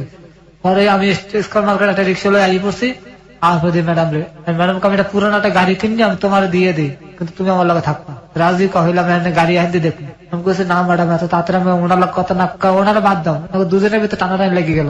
আপনি ওই মহিলার কাছ থেকে সরে এসে পুলিশে কেন যেতে পারছেন না? ওই যে বাংলাদেশের পুলিশের খবর আপনি জানেন না, আর হাল্লাগা যে সমস্ত লোকের পরিচয়, আমার যে কোনো মামলা আমরা দিয়ে দিতে পারবে, কোনো চক্ষু বুঝা হাল্লা যে সমস্ত লোকের পরিচয় আছে। This is absolutely true for perception, মানে ওর জায়গা থেকে এটা পারসিভ করাটা খুবই ইজি, কারণ ও যার সাথে ডিল করছে ভয়াবহ রকমের, ওর লেভেল থেকে ভয়াবহ রকমের শক্তিশালী মানুষ, এবং ও কিছুই করতে পারবে না ইনফ্যাক্ট যদি ওকে আইনের মার প্যাচে ফেলে দেয়। আর এই যে ভিডিওটা করে ওনাকে ভয় দেখিয়েছে প্রথম দিকে, যদি বেশি বাড়াবাড়ি করিস তাহলে এই ভিডিওটা সারা জীবনের জন্য। চিন্তা করে দেখুন প্রযুক্তি আমাদেরকে কতটা বিপদে ফেলতে পারে। এই যে ট্যাবলেট, এটাও একটা প্রযুক্তি, এই যে ভিডিও, এটাও একটা প্রযুক্তি। জি, আপনি বলুন। তারপরে ওনারা দুজন গন্ডগোল লেগে গিয়েছে। দুজনের মধ্যে গন্ডগোল, না আমার কেউ ডাকে না, উনিও ডাকে না উনিও ডাকে না, কিন্তু আমার শরীরে আমার অবস্থা হয়ে গেছে, আমার না কোনো না কেউ নাম আসলে আমার শরীর ঠিক থাকতে আছে না। আচ্ছা, ওষুধ খাওয়ার পর? ওষুধ খাওয়ার পর আমি এমনি মনে করেন দাঁড়িয়ে নিজেই পড়ছি, যেমনটা তেন আমার ওষুধ দেয় না, কিন্তু ওই তাজ আমার শুধু সারাক্ষণ আমার শরীরের ভিতরে মনে করেন যে আমি গুলিস্তানের হোটেল আছে, কারণ আমি এই জায়গায় যাওয়া শুরু করে দিলাম, কদিন পারতেছি না, প্রতিদিন 4 থেকে 5 জনের লোক আমার মেলামেশা করতে হইতেছে, আমার অনেক টাকা নষ্ট হইতেছে। পরে এক পর্যায়ে অনেক লোক আবার মিট হয়, কিন্তু একদিন তুমি একদিন আমি, আবার নিজেকে ভিতরে মিল হয়, মানে একদিন এই মহিলার সঙ্গে আরেকদিন ওই মহিলার সঙ্গে। হ্যাঁ, নিজেকে ভিতরে মনে করেন একটা নিজেরা বইয়ে জিনিসটা করে, মানে আমার একদম ফোন দিয়ে কাকাকে তুই কারে আপনি কি পারতেন না নিজের ফোনটা বন্ধ করে দিয়ে ঢাকা থেকে পালিয়ে যেতে? বা ভাই আমার তো ইনকাম ছাড়া আর কোনো কাজ জানি না, কোথায় যে চাকরি পেতাম, পারতাম অন্য একটা প্রাইভেট চাকরি নিতে, আর ফোন বন্ধ করে আমার মানুষের কন্ট্যাক্ট ফোনের লাগে, যদি কেউ গাড়ি ভাড়া লাগলো আমার ফোনে আমার যোগাযোগ হয়। মানে ফোনটা বন্ধ করলে তো আপনার এই কন্ট্যাক্টর থাকবে না। ওকে, বলুন তারপর। পরে এখন নিজেকে ভিতরে একটা কন্ট্যাক্ট হয়, এই মনে করেন আমার মরণের দিকে আস্তে আস্তে আমি গেলাম। এখন মনে করেন আমার রেগুলার এই মেডিসিনটা নিতে রেগুলার মনে করেন হেরাই আমার দিয়ে দিত, মানে মেডিসিনটা কি চেঞ্জ করতেছিল নাকি একটা একই মেডিসিন মনে করেন উনি আবার দিতে কি লাস্টে ঘুরে এলো, নতুন যে ম্যাডাম সোনালী ম্যাডাম, উনি দিল কি একটা সুইং গাম, একটা ট্যাবলেট, একটা সুইং গামটা চাবাইতে হইতো, খাওয়া গিললে হারান যাবে না, চাবাইতে খালি মোহে রাখতে পারে, চাবাইতে হবে, আর এই ফেলান যাবে না। আর ট্যাবলেটটা দিতে মনে করেন পানি দিয়ে খাওয়া, তারপর সুইং গামটা আস্তে আস্তে চাবাইতে থাকো। সুইং গামটার গায়ে আমেরিকান সিল দেওয়া, ফ্ল্যাগ আছে না আমেরিকার ফ্ল্যাগ দেওয়া আছে, আমি দেখছি। কিভাবে ওকে অবিশ্বাস করবেন বলুন তারপর। এই জিনিসগুলো আপনাকে দিত কন্টিনিউয়াস, যে মানে এখন দুটো দিকে আমার এগুলো চলতে আছে। কতদিন পর হতো এটা? মানে ওনার দরকার উনি দিত, ওনার দরকার উনি দিত। সপ্তাহে কয়বার আপনাকে এই ধরনের মেডিসিন নিতে হতো? 4 বার তো মনে করেন ধরে 4 বার হইবি। অন এভারেজ সপ্তাহে আপনি 4 বার এই ধরনের মেডিসিন নিতেন? জি, মনে করেন বৃহস্পতিবার কত উনি, মানে শুক্রবার উনি, মানে 2 দিন ওনাকে থাকতে হইবে। এবং আপনার সঙ্গে যখন এদের সম্পর্কটা হতো তখন কিরকম, এই আপনি যেটা বলছিলেন প্রথম দিকে 2 ঘন্টা ব্যাপার, এইগুলো কি এরকমই? হ্যাঁ, এগুলো 2 ঘন্টা 2.5 ঘন্টা আমার থাকতো, কোনো রকম কমতি না। 2 ঘন্টার ভিতরে আমার কোনো রকম নষ্ট হইতো না। এবং এই 2 ঘন্টা 2.5 ঘন্টা করে ওনাদের সঙ্গে মিশতে হইতো? মিশতে থাকতো, ওনার মতন, মানে সোজা কথা ইংলিশ ছবি। এখানে আপনার কোনো রোল থাকতো না, যা করার ওনারাই করতো, খালি আমি শুয়ে থাকতাম এই বেডে। পরে আস্তে আস্তে মনে করেন আপনি কি বুঝতে পারছিলেন যে আপনার শরীরের মধ্যে একটা পরিবর্তন আসছে, বা হঠাৎ করে আসে নাকি ধীরে ধীরে? আসে না, হঠাৎ করে পায়ে আদিত দিয়ে আমার শক্তি কমে যায়, বইয়ে পড়তো হঠাৎ করে, দাঁড়ায় বেশিক্ষণ আসে না, পাওয়া যায়। কয় মাস পরে বুঝলেন এই সম্পর্কে? 3 মাসের পর মাথায়। 3 মাসের মাথায় আপনি বুঝলেন, তখন কি আপনি কি করলেন বোঝার পর? আমি মনে করেন 500টা ফার্মেসির পরামর্শ নিলাম, আমারে ক্যালসিয়াম ওষুধ দেয়। ফার্মেসিস্টের সাথে, ডাক্তারের সাথে কথা বললেন না? না। কেন বললেন না? ওই ফার্মেসির কথা খুব বিশ্বাস করে, কোনো অসুবিধা হলে আমি হাতদারে যাই। ফার্মেসি, এটা কিন্তু আমরা অনেকেই করি, আমরা ডাক্তারের কাছে না গিয়ে ফার্মাসিস্ট যারা আছে ওদেরকে বলি, ওরা একটা মেডিসিন আমাদেরকে দিয়ে দেয় এবং সেটা আমরা বিশ্বাসে ঘিরে ফেলি। মেডিসিনের রিয়াকশন যে কতটা ভয়াবহ রে ভাই, আপনারা প্লিজ ডাক্তারের পরামর্শ ছাড়া কারো কাছ থেকে, ইভেন অনেকেই এটা করেন যে একটা সময় একটা ওষুধ দিয়ে দিয়েছে, ওটা দিয়ে ভালো হয়েছে 2 বছর আগে, সুতরাং 2 বছর পরে একই প্রবলেম দেখেছে, ওই ওষুধ খেয়েছে এবং এটা রিয়াকশন ভয়াবহ হয়েছে। অনেকেই এই ভুলটাও করেন, প্লিজ এটা করবেন না। ডাক্তারের পরামর্শ ছাড়া কিছুই নেবেন না, এবং ডাক্তারের পরামর্শ নেওয়া ইদানিং অনেক ইজি হয়ে গেছে, সুতরাং প্লিজ এই কাজটা করবেন না। ফার্মাসিস্টের পরামর্শ তো অবশ্যই নয়, কারণ তারা মেডিসিন বিশেষজ্ঞ না, সুতরাং তাদের কাছ থেকে পরামর্শ নেওয়ার কোনো মানেই হয় না। বলুন, আপনি এটা করতেন? হ্যাঁ। ক্যালসিয়াম ট্যাবলেট দিল, ক্যালসিয়াম ট্যাবলেট খাওয়া শুরু। ক্যালসিয়াম ওই B54 আর সিবিট এগুলি সবসময় কন্টিনিউ দিল আমার, B54 আর সিবিট, নাম ওষুধের নামটা মনে আপনি কি আছে। তখন কি বুঝতে পারছিলেন যে আপনি যে এই যে ওভারডোজ সেক্সুয়াল মেডিসিন নিচ্ছেন সেটার কারণে আপনার এরকম হচ্ছে, তখন কি হ্যাঁ। বুঝতে পারছেন এটা? ওই ফার্মেসিয়ার আমার কইছে যে আপনি এত যাইন না মানুষের দ্বারে, আমি ওনারা কইলাম জিনিসটা ওই একটু হালকা একটু টাচ দিলাম যে ভাই আমি যে দুই মহিলা ছাড়াও কি আপনি ওই যে হোটেল টোটেল গুলোতে যেতেন? হ্যাঁ মাঝে মাঝে আমার প্রায় সময় মনে করেন যখন থেকে আমার উঠতে গেছে তখন আমি দৌড়তে হেঁটে কাছাকাছি, তো গুলিস্তান আমার স্টেশন কাছাকাছি। মানে এই দুই মহিলা ছাড়াও আপনি অন্যান্য মহিলার সাথে মিশতেন ওই সময়টাতে? হ্যাঁ।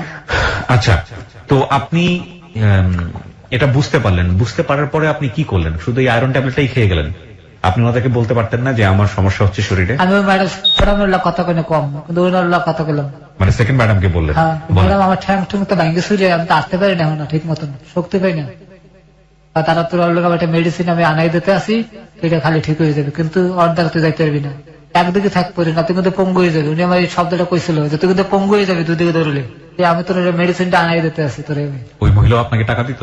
হ্যাঁ, দোনো আমার টাকার খেলা খেলে বাইরে, বিশেষ করে না টাকা আইতেই আছে দোনো দিক দিয়ে, না আছে তুই টাকা। আর আমি তো মনে করি টাকা পেয়ে তো মনে করি সব ভুলে গেছি, মানে সংসারে যেটা পাইতাম সেটা তো মনে করতে পাইতে আছে, টাকা পেতে কিছু মাথায় নাই, কোনো মাথায় নেই। আর গাড়ি ভাড়া হইতেছে, আমার চাকরি খারাপ, আমার চাকরিতে কোনো সমস্যা নাই, সবকিছুই পাচ্ছে না, সব আমার সব ঠিক আছে।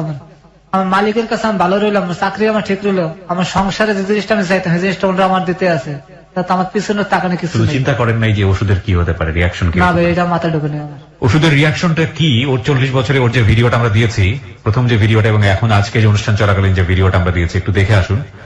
ওকে দেখে মনে হবে না যে ওর বয়স কত বলছিলেন আপনি? 40। ওর দেখে মনে হবে না ওর বয়স 40। এবং ও যেভাবে হাঁটে, ওর বাম হাতে কোনো কিছু ধরার শক্তি নাই। আর স্ট্রোকের গল্প তো একটু পরে হয়তো বলবি। মানে ওকে শেষ করে দিয়েছে। ইনফ্যাক্ট কোন জিনিসের একটা সময়ের সাথে যাওয়ার একটা ব্যাপার থাকে, বলেন না যে ওই যে দ্রুত চার্জ হওয়ার একটা ব্যাপার। লাইক আপনার মোবাইলের ব্যাটারিটা যদি আপনি যেটা আপনার 20 মিনিটে হওয়ার কথা চার্জ, সেটা যদি আপনি 2 মিনিটে করেন, সেটা কিন্তু খুব বেশিক্ষণ আপনাকে সার্ভিস দিবে না। শরীরটাও এরকমই, সেটাকে বুস্ট আপ করলে সেটার পাওয়ারটা কিন্তু যেটা আসলে ওই সময়ের সাথে জড়িত, সেটাকে সুইচ করে করা হয় এবং পরবর্তীতে এটা কিন্তু আপনার সাধারণ জীবনযাপন করতে দিবে না। এবং সেটাই হয়েছে ওর ক্ষেত্রে। ওকে, তারপরে কি হলো? আপনি কন্টিনিউয়াসলি যাওয়া শুরু করলেন। সপ্তাহে আপনাকে অন এভারেজ 4 বার, মানে এই এই জন্য মেডিসিন আপনাকে নিতে হতো। 3 মাস পরে আপনার হাঁটুতে বল পাওয়া কমে গেল। তারপর মানে দাঁড়া থাকলে পড়ে যেতাম। দাঁড়া থাকলে পড়ে যেতেন। আচ্ছা, তারপর পরে আমি গুরুতর আমি করলাম কি, যে অ্যালোভেরা আছে, অ্যালোভেরা খাওয়া শুরু করলাম। একজনের পরামর্শ কত আমার ক্যালসিয়াম শর্ট। ওকে, আমি প্রতিদিন 4 গ্লাস করে অ্যালোভেরা খাইতাম গুলিস্তান দিয়ে।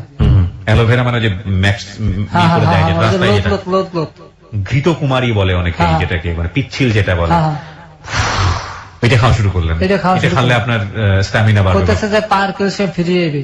আমি খাওয়া শুরু করলাম। আমি ওটা প্রতিদিন খাইতে আছে, কোনো মিস নেই। আর বেলার শরবত। পরে মনে করেন আস্তে আস্তে আমাদের একজন অপু বললে পরিচয় হইল, ওটা বাড়ি ময়মনসিংহ 30 সাল। উনি গান বাজনা লাগে জড়াই থাকে বেশি। আচ্ছা, তো অপু ভাই আমার খুব ভালো পায়, খুব স্নেহ করে আমার। আচ্ছা, হ্যাঁ, মনে করেন বৃহস্পতিবার দিনকে ময়মনসিংহ যায়, শুক্রবার দিনকে আবার হারে লই আইতে হয়। একটা ভালো একটা ট্রিপ আমার মিললে গেল আমার। আচ্ছা, তো ওনাকে আমি সারা একটা উপায় পাইছি যে আমি সরে যেতে পারি, আচ্ছা, কারণ আমার তো রেগুলার গাড়ি ভাড়া হয়ে গেছে আমার। জি, অপুবার লাগে আমি মনে করেন সময় দেওয়া শুরু করলাম। আচ্ছা, বৃহস্পতিবার যাই, শুক্রবার মনে করেন যে হারে লই আবার ঢাকা ফিরি। পরে উনি আমার ম্যাডাম আমার ডাক তুই একটু আয়তো বাসায় বৃহস্পতিবার দিনকে। আচ্ছা, আমি কিছু আমার এই সময়টাতে আপনি কি ওই ম্যাডামের সাথে আর অন্য কোনো ছেলেকে আপনার মতো করে মিশতে দেখেছেন? বহুত ভালো ভালো ঘরের পোলাপান হাল্লাকে দেখা করতে, উনি নেশা করতে অনেক বেশি। ভালো ভালো ঘরের পোলাপান দেখা করতো, কিন্তু এই ধরনের সম্পর্কে জড়িত কিনা তাদের সাথে আমি সামনে সামনে দেখিনি, কোনো সামনে দেখেন নাই। আচ্ছা, বলেন। তারপরে উনি আমার ডাক কিনে 2টো ওষুধ খাওয়াই দেখো, আজকে বৃহস্পতিবার বুঝোস কিনলে ওষুধ খাইছে, রাত্রে তোরা থাকতে হবে। আমি হওয়া আমার কলকাতা বাসা লাগে, বাসায় রেস্ট করে দুপুর বেলা খাওয়া দাওয়া করে বিকেলে একবার আমি বাসায়। আচ্ছা, এর মধ্যে অপু ভাই ফোন দিচ্ছে যে ফারুক ভাই আমার তো বাড়ি লয়ে যাওয়া লাগবে, আমার মা অসুস্থ। আমি তো ঠিক আছে ভাই, আপনি চিন্তা করেন, আপনি বাসায় থাকেন, আমি গাড়ি লিয়ে আইতে আছি। ওষুধ খাওয়া অবস্থায় আমি হ্যারো লিয়ে মনে করেন যে বাসায় গেলাম, হ্যারো লইলাম, গাড়ি চালাই হ্যাঁ বাজিয়ে গেলাম। তো যখন আমার গেছে তখন আমার লোক মাংস পাকাইছে আর রুটি বানাইছে, রুটি পিঠে কন হে বানাইছে। আমার ওই ওষুধটা আগে খাওয়াই দিচ্ছে, আমার শরীরটা আপনি আগুন হয়ে রয়েছে। তখন আমার রুটি পিঠে আর গরুর মাংস জানতেছে না, আমি খাইয়ে মনে করেন যে টাইটটা বেশি দূর আইতে পারি না, এর মধ্যে মনে করেন পড়ে গেছে রাস্তায়। ওটা খাওয়ার পরে পড়ে গেছেন। এর আগে আপনার মেডিসিনটা খাওয়া ছিল? মেডিসিনটা খাওয়া ছিল। মেডিসিনটা আপনার কাছে থাকতো? না না, উনি আমার খাওয়া দিয়েছে, রাত খাওয়ানোর কথা কই, কিন্তু আমি তো ওনারা থাকেন নাই? আমরা এই পড়ছি। আচ্ছা আচ্ছা, মেডিসিন খাওয়ার পরে আপনি চলে আসছেন? আমি খাইয়ে মনে করেন চলে এই পড়ছি, আমি উপবের মমি সিং এই পড়ছি। ওকে, তারপরে আপনি ওইটা খাওয়ার পরে পড়ে গেছেন? না, এই গরুর মাংস খাইছে, রুটি পিঠে খাইছে, খাইয়ে মনে করেন আপনি জানতে আমরা লইয়েছেন না অত দূরত্ব, খালি একটা মোর ঘুরে আমি গাড়ি ধরে আইসে মতো দেখে আমার দুই পায়ের হাড়ির দিয়ে রক্ত মানে খিসে লয়ে যেতে স্যার, আমি খিচে ধরেছে, খিসে ধরছে। তখন আমি ভয় পেয়ে আমি মানে গাড়ির দরজাটা খুলে এসিটা সাজিয়া আমি একটু শুয়েছি, শোয়ার পর দিয়ে আমার হাতার পা কোনোটা লড়ে না, হাত পা কোনো কিছু নড়ছে না। পরে মনে করেন হাতটা মনে করেন যে কোন দরজার গেটটা খুললাম, এক সাইডে কাইতে পড়ে গেছে, কেউ আপনাকে দেখতে পারে? হ্যাঁ দেখতে পারে, এই চিন্তা। আপনার সাথে ঘটনাটা কবে ঘটলো, কবেকার ঘটনা এটা? আজ থেকে কতদিন আগের ঘটনা? 8 মাস। আজ থেকে 8 মাস আগের ঘটনা? 8 মাস 10 দিন হইতে পারে এরকম। হ্যাঁ আচ্ছা বলেন, তারপর আমি গেটটা খুললে এক সাইডে কাইতে পড়ে গেছে, তার আশেপাশের লোকজন দেখে আমি পড়ে আমি ঠ্যাং করতে আসছি, লড়তে পারি না। পরে অপু ভাই আপনি ড্রাইভার জানে কেমন করতে আছে, তাড়াতাড়ি অপু ভাই আইসি, আর ফারুক ভাই কি হয়েছে আপনার, মাথা পানি ফুনি দিয়ে একটা প্রেশারের ওষুধ খাওয়াই দিলে আমার লই গেল ময়মনসিং মেডিকেলে। আচ্ছা, ব্যান্ড গাড়িতে করিয়া নেওয়ার পর আমার কিচ্ছু লাগে না ভাই, বিশ্বাস করেন। আমি মেডিকেল নেওয়ার পরে আমার দুটো থেরাপি দিলে ওই ডাক্তার ম্যাডামই জাগান তুমি জাগাইছি, আমার ঠ্যাং শক্তি পড়ছে। আর আমি তো আটটা ওকে কি স্টক করলেন আপনি, আমার তো ভয় পাওয়া দিয়েছেন আপনি, তার মধ্যে মালিককে ফোন দিতে, হে একটা গাড়ি লই আই পড়ছে, আমাদের গাড়ি বহুত গাড়ি হয়, হে আই পড়ছে, কই তোমার কি মেয়ে এত দূর তো খবর দিয়ে লোকজন লই এলা। পরে আমার কিছু হইলো না, আমি আবার হারলে ঢাকাই গেলাম। ডাক্তার আপনাকে টেস্ট দিল না? ওখানে সেটিক চলতেছিল, আর ঘটনা তো শুক্রবারের কথা বন্ধ। আচ্ছা, বৃহস্পতিবার কথা শুক্রবার তো আমার স্টক হলো সিটি স্ক্যান হ্যাঁ ব্রেনের, কিন্তু এগুলো অনেক বন্ধ, কোনো খোলা নেই, খালি হাই দিতেছে, ইসিজিটা পারছিলাম 80 টাকা লাগছে, ওইখানে করে ফেললেন তো? ইসিজিটা রিপোর্ট ভালো ছিল আমার, আর কোনো সমস্যা ছিল না। আচ্ছা, পরে মনে করেন আমি আইলাম, আইয়া মনে করেন ঢাকা আইলাম, আর পর ওই ম্যাডাম যে ইস্যু ম্যাডাম ফোন দিছে, তুমি এগুলো সিটেরে করলে কামা করলাম। তারপর আমি বললাম যে ম্যাডাম একটা মিথ্যা কথা করলাম, আমার বাড়ি একটা অসুস্থ ছিল, যাক তুমি আমার আপন লোক, তোমার কথা বিশ্বাস করতে হইবে। পরে ওই ম্যাডাম এসে আমার লোক রাগে ঢুকে, পরে আবার ঠান্ডা হয়ে গেল, ঠিক আছে তুমি আমার বাসায় গেলাম, হারলাম, সারা রাত্র রইলাম ওই জায়গা। পরদিন আমার সারিয়ে দিল, আমি স্টানে আইলাম, আর পরে আমার স্টানে সবাই মোটামুটি জানাজানি হয়ে গেল জিনিসটা। মানে আমার বন্ধু মহলার যারা আছে মোটামুটি এক কান 2 কান করে মনে করি সরাই গেছে, ফারুক আগের ফারুক নাই, নষ্ট হয়ে গেছে, ও হোটেলে যাওয়া যাচ্ছে। মানে আস্তে আস্তে জানলো কিভাবে জিনিসটা? মানে আমার মতন তো বহুত লোক হোটেলে যায়, হয়তো কেউ আমার দেখে ফেলাইছে। আচ্ছা, আমি পলাই গেছি ঠিক আছে, কিন্তু আমার মতো অনেকে তো ওখানে যায়। আচ্ছা, ফারুক আর ভালো নাই, ও নষ্ট হয়ে গেছে, ও খারাপ হয়ে গেছে। পরে আমার জানাজানি গেলে, তারপরে মালিক সমিতি আমার ডাকছে, মালিক সমিতি, হ্যাঁ, যে তোমার ব্যাপারে অনেক ভালো কোম্পানি নিজেকে আমাকে আছে, ভালো আছে, কিন্তু তুমি বর্তমানে তুমি কি করতে আছো, তুমি বাড়ি চলে যাও, চাকরি করো না, কদিন রেস্ট করে তারপর আও। পরে আমি বললাম যে আমার মাফ করে দেন, এবারের মতন আমি আর কোনো সময় এই কাজ করবো না, কাজটা মাফ করে দিলাম। আমার তো একটা ইউনিয়ন আছে, পরে আমার কাছে ইউনিয়ন আছে, আমার হাতে উড়িয়ে দিয়েছে যে আপনি ফারুকের কি বিচার করবেন করেন, ফারুক আজকাল ওদিকে যাওয়া শুরু করছে, তখন বদনাম করতে আছে। পরে আমার বলে সত্যি ঘটনা কথা, ওদের কি লেগে যাচ্ছে। তবে আমি সভাপতির বললাম যে ভাই এই ঘটনা আমার লোক ঘটতে আসলো, কারণ আমি তো ভাই বিপদে পড়ে, আমি নিজের দিয়ে কিছু করতে আসলাম, মন দিয়ে আমি ইচ্ছে করে করতে আসলাম, ঐতিহাসিক আছে। মানে ওই ভদ্র মহিলা দুইজনের ঘটনা বললেন? একজনের কথা কইছি। একজনের কথা বললেন, যে মহিলা আপনাকে বাধ্য করছে? প্রথম যার কথা কইলাম। আচ্ছা, পরে করলাম কি ঠিক আছে আমি ব্যবস্থা নেব, তুই বদলি তোর জন্য ম্যাডামের জন্য ডাকবেন না, তুই আমার ডিউটিটা আমার দিবি, আমার সভাপতি কইলো। আমি বললাম হ্যাঁ তুমি আমার ডিউটি এতক্ষণ তুমি মারিয়ে খাইতেছো আমার এখন, মানে ডিউটি সে চাইলো আপনার কাছ থেকে? ঠিক আছে তোর যাতে এগুলো করতে আমার ডিউটিটা দে, তুই দেখ কত পারে আমি দেখুন, তোর যাওয়া লাগবে না, তুই রেস্টে থাক। আমার চেয়ার ছিল ভাইয়া হিরোইন্সের মতন হয়ে গেল কিছুদিনের ভিতরে, এখন তো মোটামুটি দেখান আমি এগুলো আসলাম না, আরো খারাপ হয়ে গেছিল, আমার আড্ডিটা বাইরে গেছিল। এই সবার নজরে পড়ছে যে কি পুরো কি হয়ে গেল, তুই হিরোইন মানে সবার মোহে মোহে আমি নেশা করতেছি সমানে। বিরতি নিতে চাই প্রিয় শ্রোতা আরো একবার।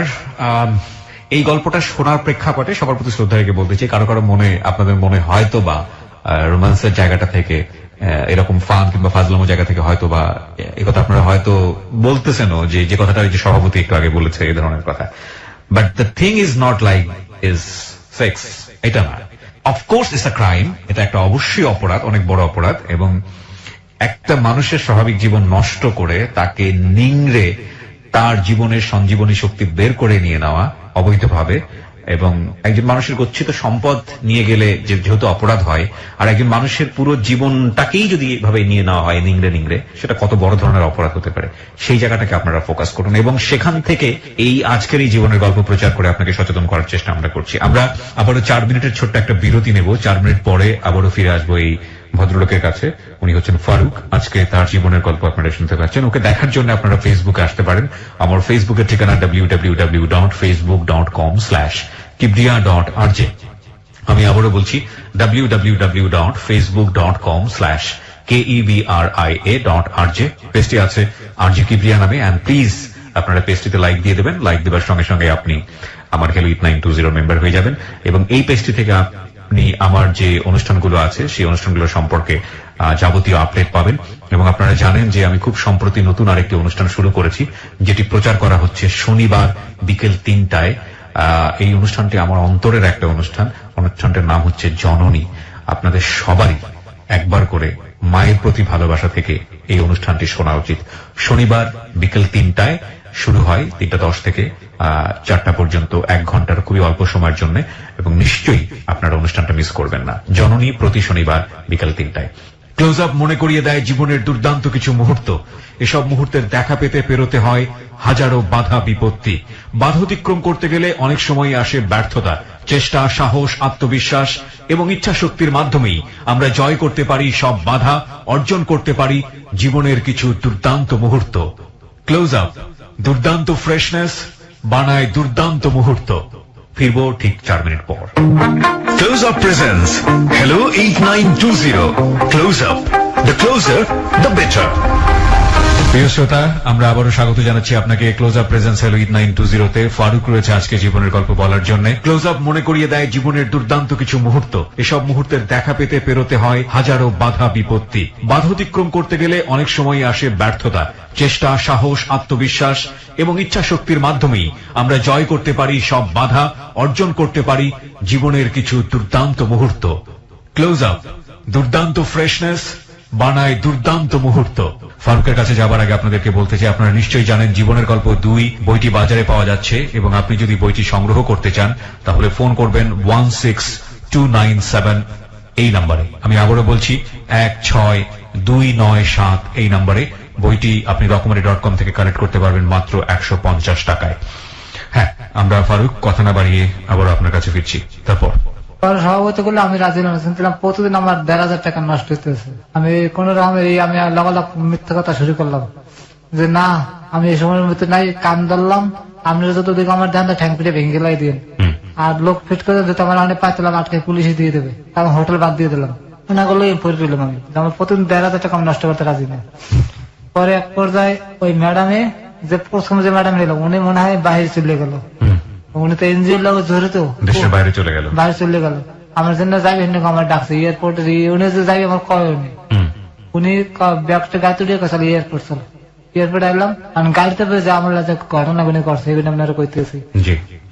দেখ, আমি তোরা ভালো চাই, তুই বেশি করিস না, তোর জীবনটাকে তুই খুয়াবি, তোর ভালো চাই দেখে আমি আইলে তোর লোক ভালো জিনিস তুই খাইলে আবার ঠিক হয়ে যাবি, তোর চেয়ার সব ঠিক হয়ে যাবে। তারপর তোর আমি বাইরে চিকিৎসার লোক পাঠাবো, তুই ম্যাডামের দ্বারা আর যাবি না, তোর কিন্তু ম্যাডাম পঙ্গু বানিয়ে খেলাইবি।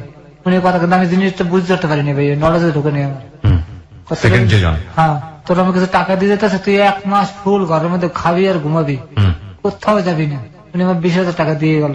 আমি জানি হুনি তোর তোর পিছনে কিন্তু আমার লোক লাগাই না থাকবে। উনি যা করলো সবে হা করে গেলাম।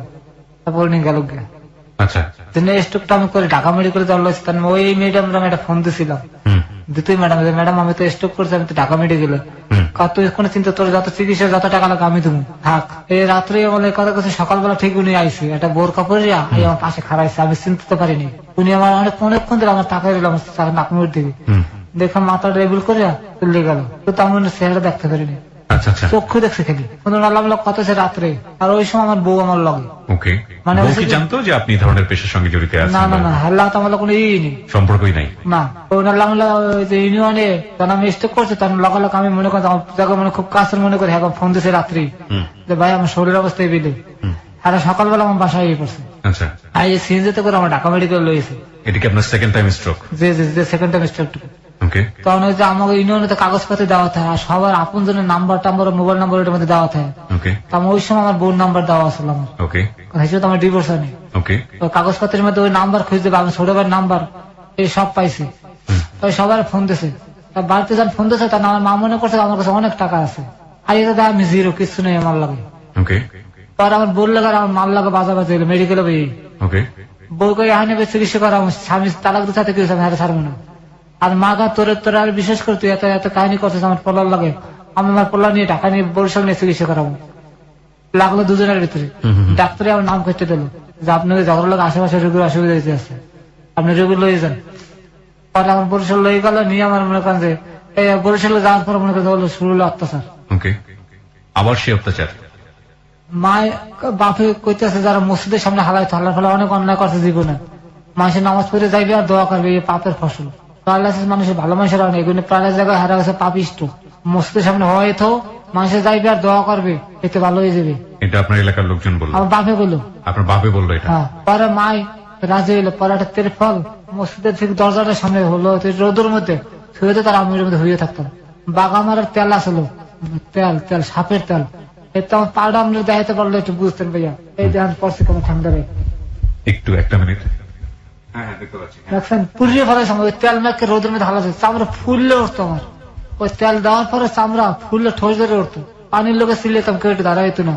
পরে ভাইয়া আমার খুব খারাপ লাগতেছিল যে আমার হার্টের মধ্যে আস্তে আস্তে ব্যথা শুরু হয়ে গেল। এই দেখে জিনিসপত্র দেখে কোথাও আমার মেডিকেলে ভর্তি করবে। আমার বউটার আমি খারাপ করে ভালো করে করছে জানেন, আমার ইউনিয়ন থেকে টাকা উঠেছে। হ্যাঁ, ও আই আমার চিকিৎসার দায়ভার লইল, আমার স্বামীর আমার হালাত ডিভোর্স হয়েছে, হোক একটা মানুষরা বাঁচানোর চেষ্টা করে যাই। পরে ওই 4,000 টাকা দেওয়ার দ্বারা আমি জানি না, ওকে তোমার সমিতি দিয়ে 4,000 টাকা দিছে। আমি ওই আগের কথা ভুলে গেলাম, ও আমার পাশে দাঁড়াইছে তো। পরে 4,000 টাকা সিটি স্কুল করলে, রক্ত পরীক্ষা করলে, আমার সবাই ধরে নিয়েছে যে আমার অন্য কোনো রোগ হয়েছে। হ্যাঁ, পরে রক্ত পরীক্ষার মধ্যে কিচ্ছু পাইল না, ফ্রেশ। আচ্ছা। আমি ভয় পেয়ে গেছিলাম রক্ত পরীক্ষার কথা হইনি, পাওয়ার যদি যায় কিছু একটা। হ্যাঁ।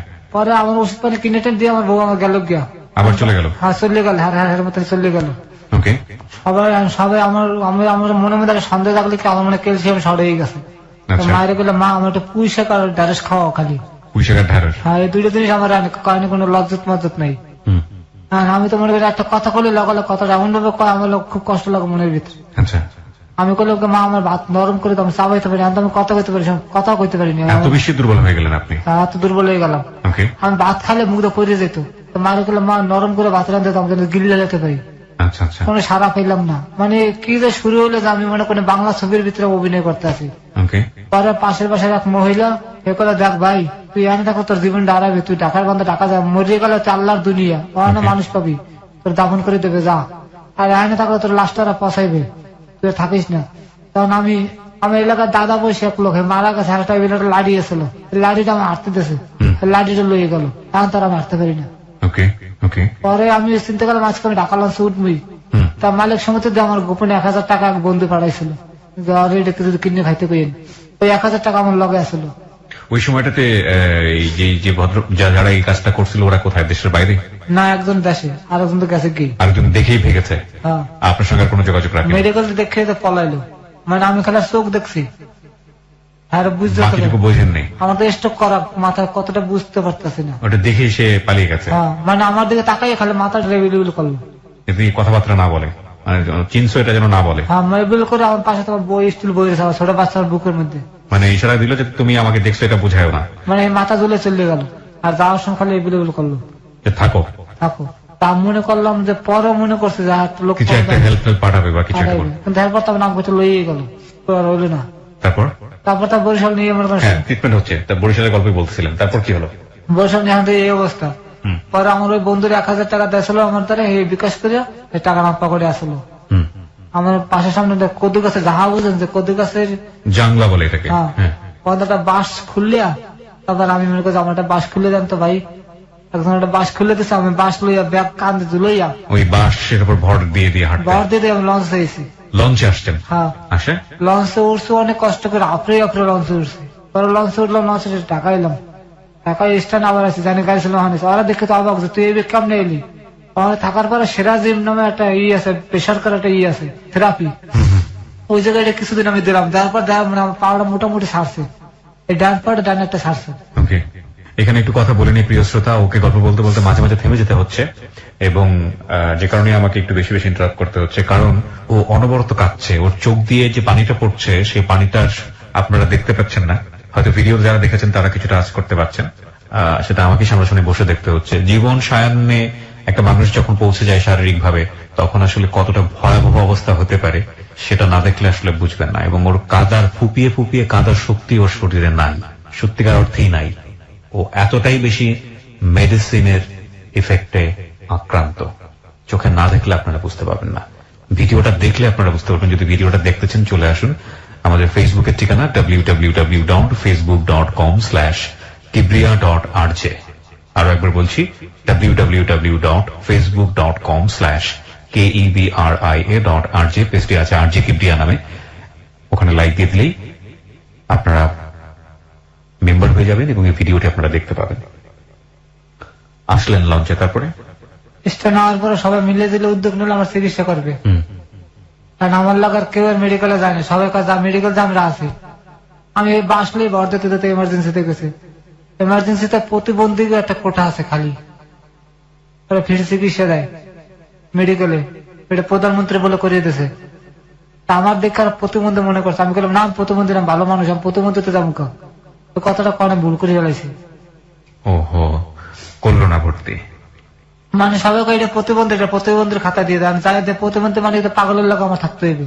আচ্ছা আচ্ছা, আমি বললাম নাম পাগল, নাম পাগল, প্রতিবন্ধী নাম ভালো মানুষ, প্রতিবন্ধীর মধ্যে দেবেন কা, কিন্তু এই কথা না করলে আমার চিকিৎসাটা হইতো, সব চিকিৎসা ফিরে পেতাম আমার। তারপরে আমার একজন থাবুরতে কলা বলো তোর তো কপাল পুললে, তোর তো সব চিকিৎসা ফিরিয়ে আসলো, এটা মাননীয় প্রধানমন্ত্রীর তহবিল, সব ফিরে পেতে। বুঝতে পারিনি ভাই প্রতিবন্ধীর কথা কইয়া, পরে আমার নিল না, মেডিসিন বাড়ি লিখে দিলে বাড়ি দেখাইছি, আবার স্টেশনে এলাম, স্টেশনে আইয়া আমার ওই যে বউ ওই ইউনিয়নের সেক্রেটারি করে কামনে কামনে মনে করেন যে ই করে লইছে, আমার আর থাকতে দেবে না, আমার মারিয়ে বার করে দিল। এই যে ম্যাডাম ঘটনায় আমার মোবাইলে মনে ফোন দিয়েছে, মনে করেন যে মানে কিছুটা ও হনছে, আর মোবাইলটা আমার বউর দ্বারা থাকতো, আমাদের মোবাইল নাই। আর এই আবার করলো যে এতে মানে এগুলো নষ্ট হয়ে গেছে। পরে সবাই মিলে করে চান্দা উঠে আমরা, আর তুমি মোস মারো, আমার মারিয়ে বার করে দিল আমার স্ট্যান্ড দিয়ে। পরে সেগুন গেছে যে ডিসির ব্যবসা করে সৌরভ ভাই, হায়দ্রাবাদ দিয়ে উঠলাম যে ভাই আমার তো যাওয়ার কোনো জায়গা নেই, কই যাবো? পরে ঠিক আছে তুই এনে থাক। আর আমি মনে করেন সবাই চান্দা মান্দা উঠে দুপুর বেলা সবাই ভাতা হেঁদে 1 মিনিট করে ভাত আমার লোকের রেখে দিত। এই আবার ওই যে ওই বিল্ডিং এ যে কেশিয়ার কফলুদ্দিন সাহেব এই দেখছে, দেখে করলে ছেলের তো আমার চাকরি করতে, তাকে যে পাকিস্তানে চাকরি করতে এই 70 ভাই হলো পড়েছে। পরে করলে কি সমস্যা সবাই জানলে, আমি লোকের দক্ষিণে সভাপতি বাজিত ভাই হেও দেখছে, আর মিললে দিলে আমার ওষুধ মোটামুটি ওষুধ কিনে দিতে আছে। আর ওই যে কফলুদ্দিন সাহেব তিনি বলে আমার বাদ দিতেছে ফ্রি, কোনো ভাত খাওয়াইতেছে খালি, আর মাঝে মাঝে ওষুধ পানি কিনে টিনে দিতে আছে। মোটামুটি ভাই আমি অনেক ভালোই আসছিলাম ভাই, কিন্তু শেষ সময় আমার লোকের যে বন্ধু আরো আমার লোক বিপ্লব মিলে করলো, স্যার স্টোকের রোগে বেশি দিন বাঁচে না, ও মরে গেলে থালা পুলিশ করা লাগবে, এই লাস্ট লয়ে আমাকে জামাটা করা ঘরে বাইর করে দেন কিছু টাকা পয়সা দিয়ে, এতে ভাই আমি অনেক ভালো থাকতে পারতাম, আমি থেরাপিও দিতে পারতাম, আমি দুধ খাই আমার শরীরে ভালো থাকতাম, খাইয়ে খুব ভালোই আসছিলাম। কেমন কেমন স্যারের বুঝাইছে, তারপর কিছু টাকা পয়সা উঠে আমাকে বিদায় করে দিলাম। দরপুর একটা গল্লা হয়ে দিল, 1500 টাকা মাস হোটেল দেখাই দিল, খাইলাম, 2 মাসের মধ্যে 10,000 টাকা শেষ। 10,000 টাকা সবাই মিলে দিল, উড়ে দিয়েছিল, আর বাইজিৎ ভাই দিয়েছিল 2,000 টাকা। পরে তোমার কাছে শেষ, তারপর মনে কর 4,000 টাকার মতন 7,000 টাকার মতন বাকি বুকে জমছে করতে পলাই বেরিয়ে পড়লো। তারপর রাস্তা রাস্তা ঘুরতে আসি, হঠাৎ করে মনে করে যে সিলেট মাঝা যায় একটু দোয়া লইয়ে যাওয়ার সময় গাড়িতে গেছি, আমার সময় তো তার গাড়িতে উঠে না, জিদ করে ভাই আমি হাঁটতে হাঁটতে ঢাকায় যাই করছি। সিলেট থেকে আপনি হাঁটতে হাঁটতে ঢাকায় আসছেন? 11 দিন লাগছে আমার, 11 দিন। গাড়িতে নেয় না কেউ আপনাকে? কেউ নাই না ভাই, গাড়িতে উঠতেই তো পারিনি, যাও না ভাই আমাদের টাকা নেই, তোমার যে হেল্পার গেটের সামনে টাকা সিট নেই, তুমি কামনে যাবো বইয়ে বয় নেন, সম্ভব না।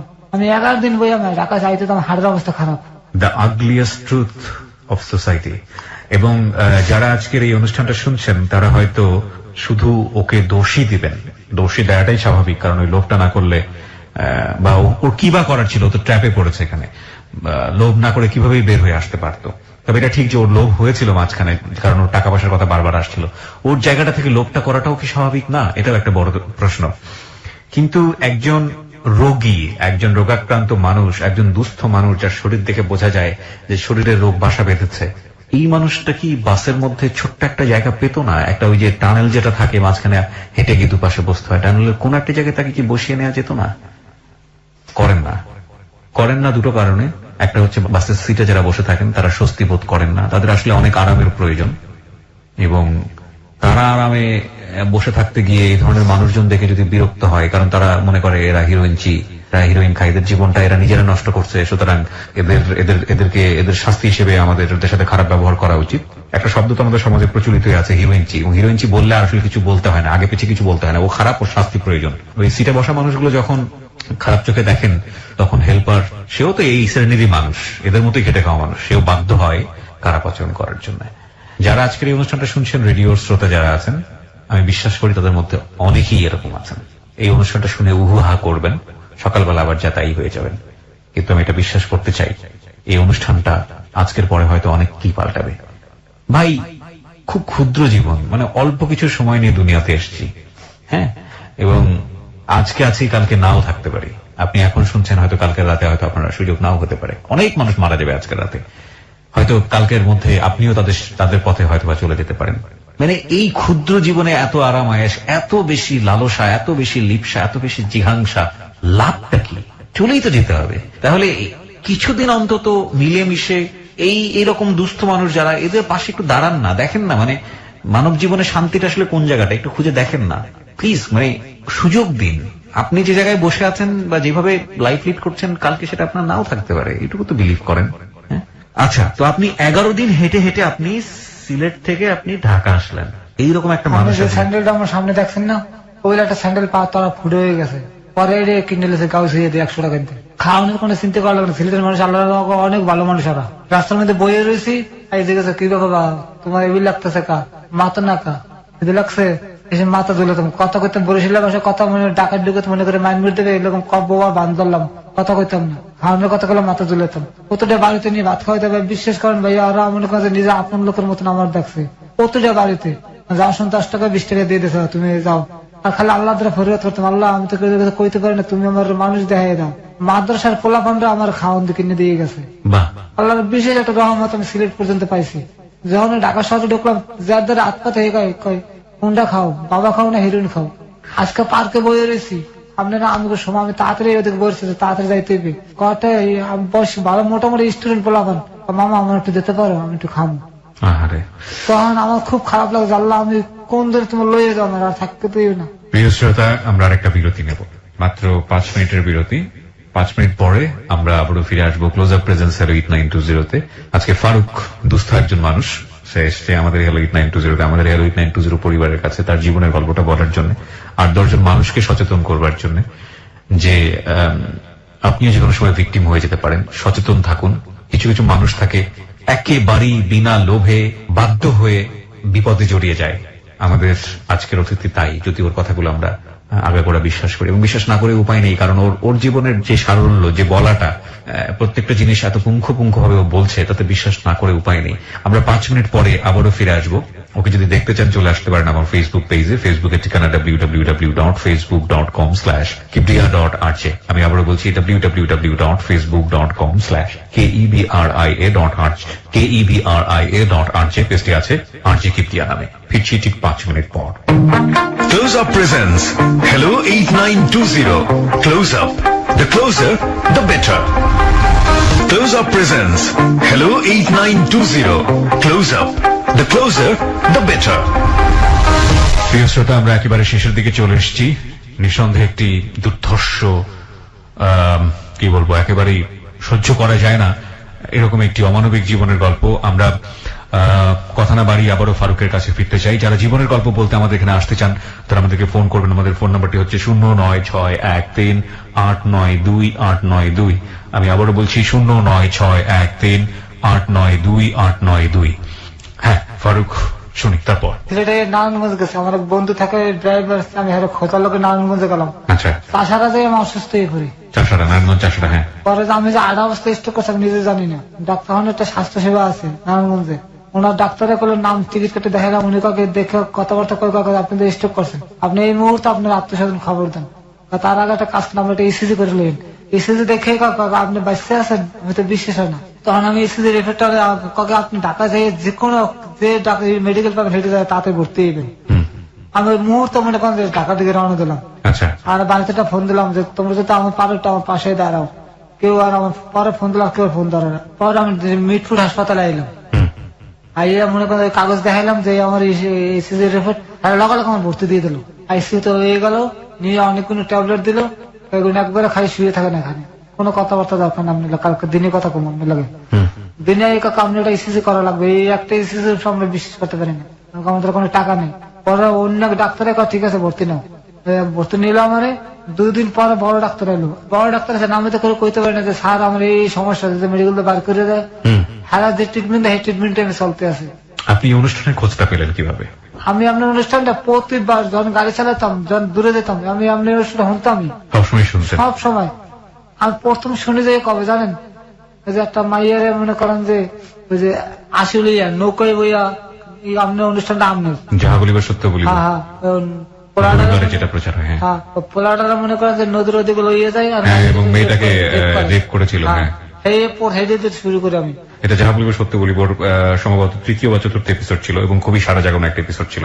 জি, আমরা ঠিক জানি না এই মেয়েটি এখন কোথায় আছে, কেমন আছে, আমরা আশা করছি ভালো আছে, ভালো থাকুক সবসময়। আর যখন আমি খুব সাহস করে এসেছিল আমাদের এখানে সোসাইটিকে নিজের কথাগুলো বলার জন্য, এবং পুরান ঢাকার মেয়ে সে। তো আপনার এই সময় মনে হলো যে আপনার আমি জীবনে চিন্তা করলাম যে আমি যে কোনো সময় হার্ট স্ট্রোক করতে পারি, আমার 2বার স্ট্রোক হয়ে গেছে, মনে হয় আমি একটু শান্তিতে ঘুমাইতে চাই, মাথা দিয়েছে লগালগ দুনিয়ার এই কথা করে খালি মনে পড়ে কি ভুল করলাম, এই ভুল করলাম, খালি মানে প্রশ্ন জাগে। ছেলেটা কোথায় আপনার? আমার মায়ের দ্বারা আছে, কথা বলা হয় না ভাই, মনটা খালি খা খা কান্দে। কি জীবন, মনুষ্য জীবন কত দামি জীবন, সৃষ্টির সেরা জীব আমরা না, দুনিয়াতে আসলাম একদিন কোনভাবে চাই না কিনে দিছে, দেখছে আর দেয়নি, ওই ঈদের আগে কথা আব্বা কবু খালি। আপনি কথা বলবেন, আপনার যতক্ষণ ইচ্ছা আপনি আপনার ছেলের সঙ্গে কথা বলবেন। আপনি আমাদের ফোন আছে এখানে, কোনো সমস্যা নাই, আপনি ফোন করলে ফোন ধরবে?